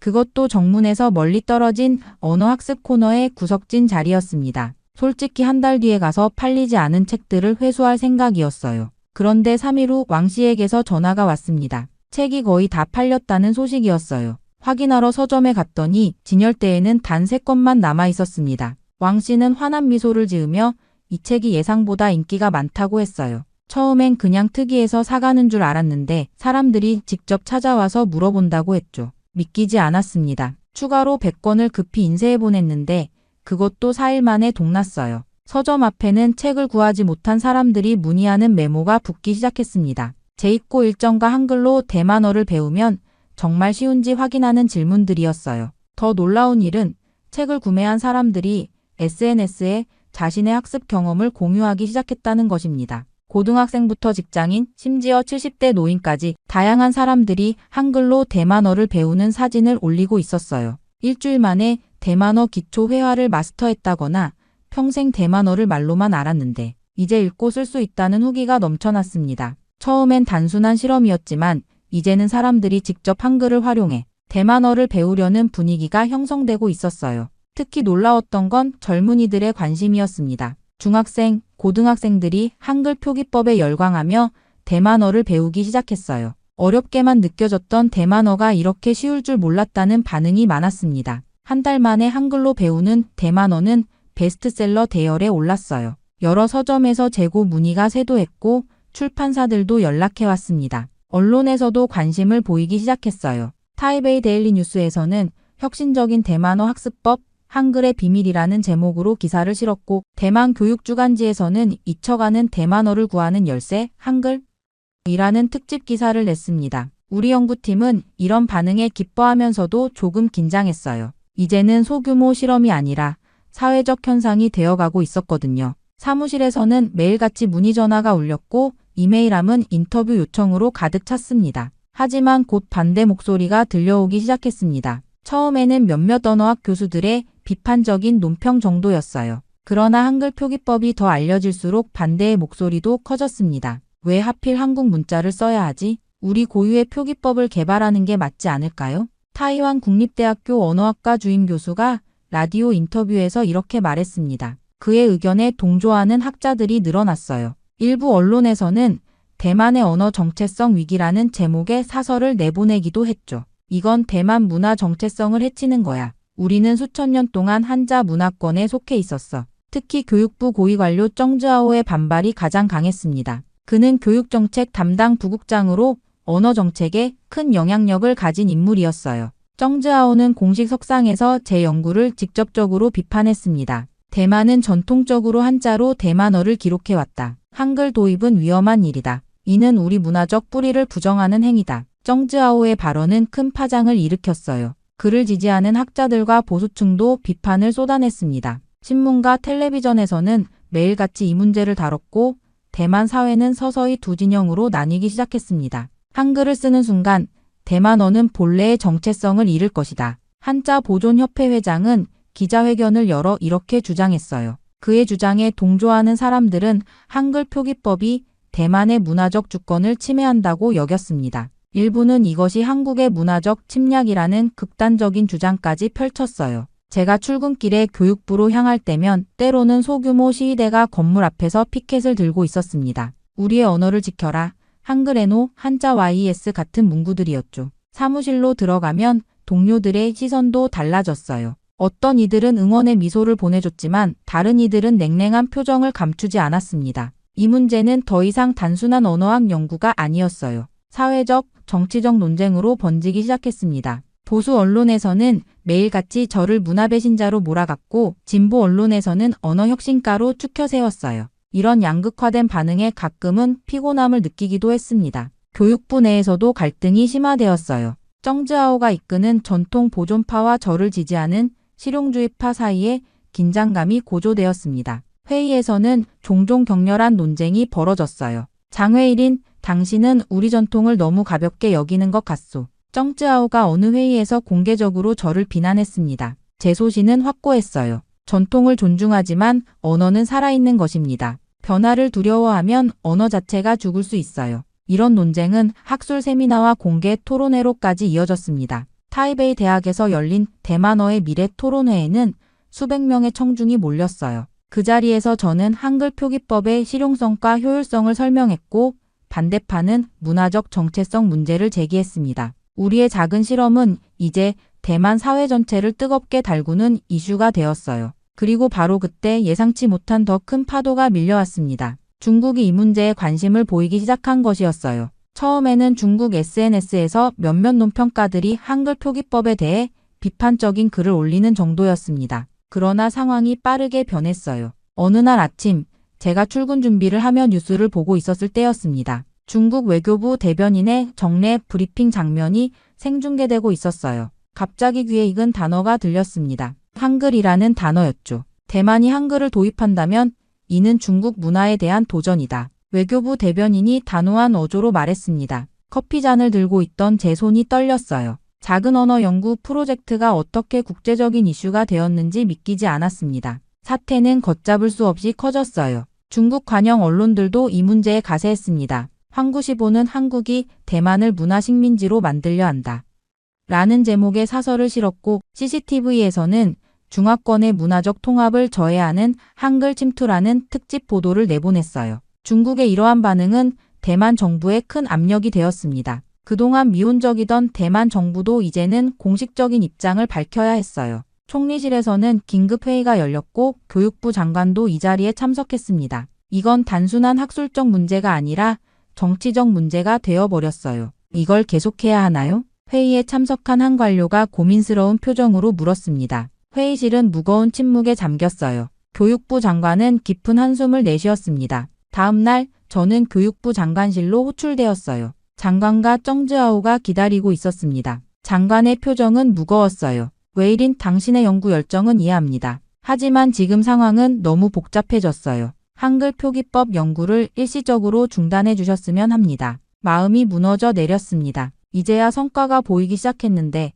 이렇게 중단해야 한다니요. 정즈아오는 승리감에 찬 미소를 지었어요. 지금 상황에서는 무리입니다. 정치적 문제가 될 수 있어요. 교육부의 결정을 따라주세요. 장관의 말에 형식적으로 고개를 끄덕였지만 마음은 이미 다른 곳에 있었습니다. 저는 이 연구가 단순한 직업적 호기심을 넘어서 사라져가는 우리 언어를 구하기 위한 사명이라고 느꼈거든요. 사무실로 돌아와서 제 책상을 정리하기 시작했습니다. 연구 자료들, 실험 결과, 학생들의 피드백. 이 모든 것을 포기해야 한다고 생각하니 가슴이 아팠어요. 그때 휴대폰으로 한 문자가 왔습니다. 연구에 참여했던 대학생 중 한 명이었어요. 선생님, 한글로 대만어를 배울 수 있게 해주셔서 감사합니다. 처음으로 할머니와 제대로 대화할 수 있게 되었어요. 그 순간 마음을 굳혔습니다. 공식적으로는 연구를 중단하는 척하면서도 비공식적으로는 계속 진행하기로 했어요. 우리 언어를 살리는 일이라면 약간의 위험은 감수할 가치가 있었습니다.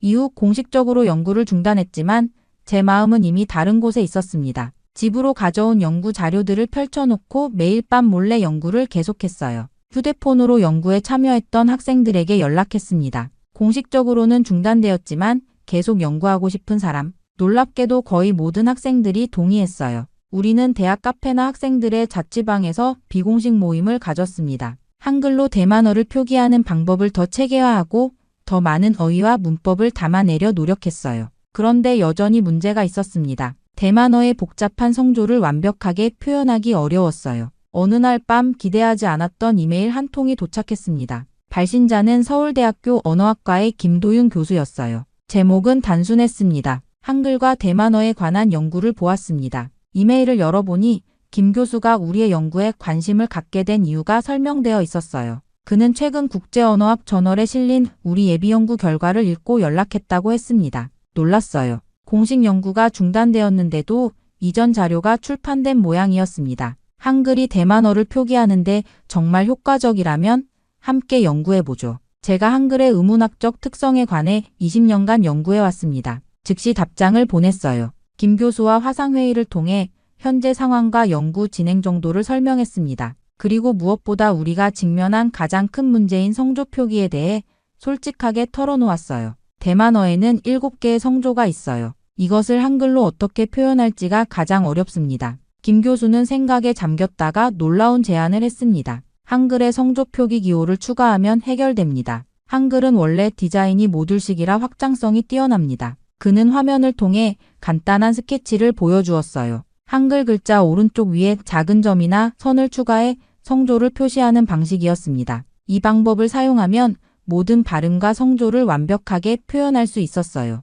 이건 혁명적이네요. 흥분된 목소리로 외쳤습니다. 김 교수의 제안은 우리 연구의 가장 큰 난관을 한 번에 해결해 주었어요. 그날 밤부터 우리는 이 새로운 표기법을 적용해 보았습니다. 성조 표시가 추가된 한글로 대만어를 적으니 마치 완벽한 퍼즐 조각이 맞춰지는 것 같았어요. 학생들에게 새 표기법을 가르쳐 주었더니 그들도 놀라워했습니다. 이전보다 훨씬 정확하게 대만어를 표기할 수 있게 되었거든요. 우리는 이 방법으로 작은 교재를 만들어 비공식적으로 배포했어요. 온라인 커뮤니티에서 PDF 형태로 공유되었는데 다운로드 수가 며칠 만에 5,000을 넘었습니다. 연구는 빠르게 확장되었어요. 김 교수는 매주 화상회의로 조언을 해주었고 때로는 한국의 다른 언어학자들도 참여했습니다. 그들의 도움으로 우리는 대만어 문법까지 한글로 체계화할 수 있었어요. 이건 단순한 표기법을 넘어서는 일이에요. 우리는 언어를 구하고 있는 거죠. 김 교수의 말이 가슴에 와닿았습니다.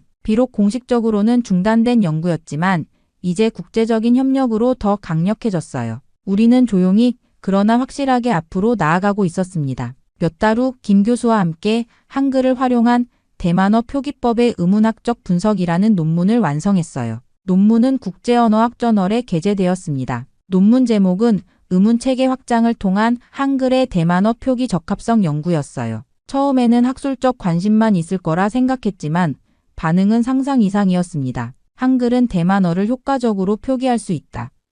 독일 베를린 자유대학교의 마르틴 교수가 국제언어학 콘퍼런스에서 이렇게 발표했어요. 그는 우리 연구를 인용하며 한글의 과학적 설계가 다른 언어 표기에도 적용될 수 있다고 주장했습니다. 일본 도쿄대학의 사토 교수도 한글 표기법은 대만어 구원의 열쇠가 될 수 있다는 논평을 발표했어요. 미국의 MIT 언어학과에서는 대만어 한글 표기법에 관한 세미나까지 개최했습니다. 국제학계가 주목하기 시작한 거죠. 그러나 가장 놀라운 반응은 대만 대중들로부터 왔어요. 은밀히 배포되던 우리의 교재가 사회관 개망을 통해 널리 퍼지면서 한글로 대만어를 배우는 사람들이 급증했습니다. 특히 젊은 세대들 사이에서는 한글로 대만 전통 민요를 부르는 새로운 트렌드까지 생겼어요.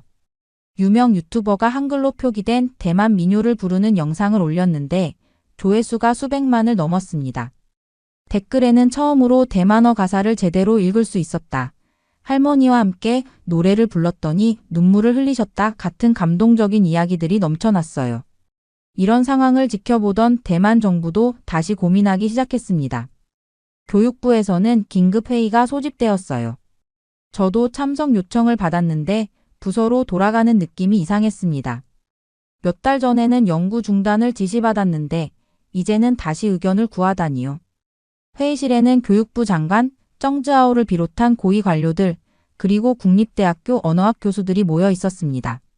장관이 회의를 시작했어요. 오늘은 한글 표기법에 관한 새로운 논의를 하고자 합니다. 국제적 반응과 국내 여론을 고려할 때 우리도 입장을 재검토할 필요가 있습니다. 정즈아오는 여전히 완강했습니다. 그는 두꺼운 서류를 탁자에 내려놓으며 강한 어조로 말했어요.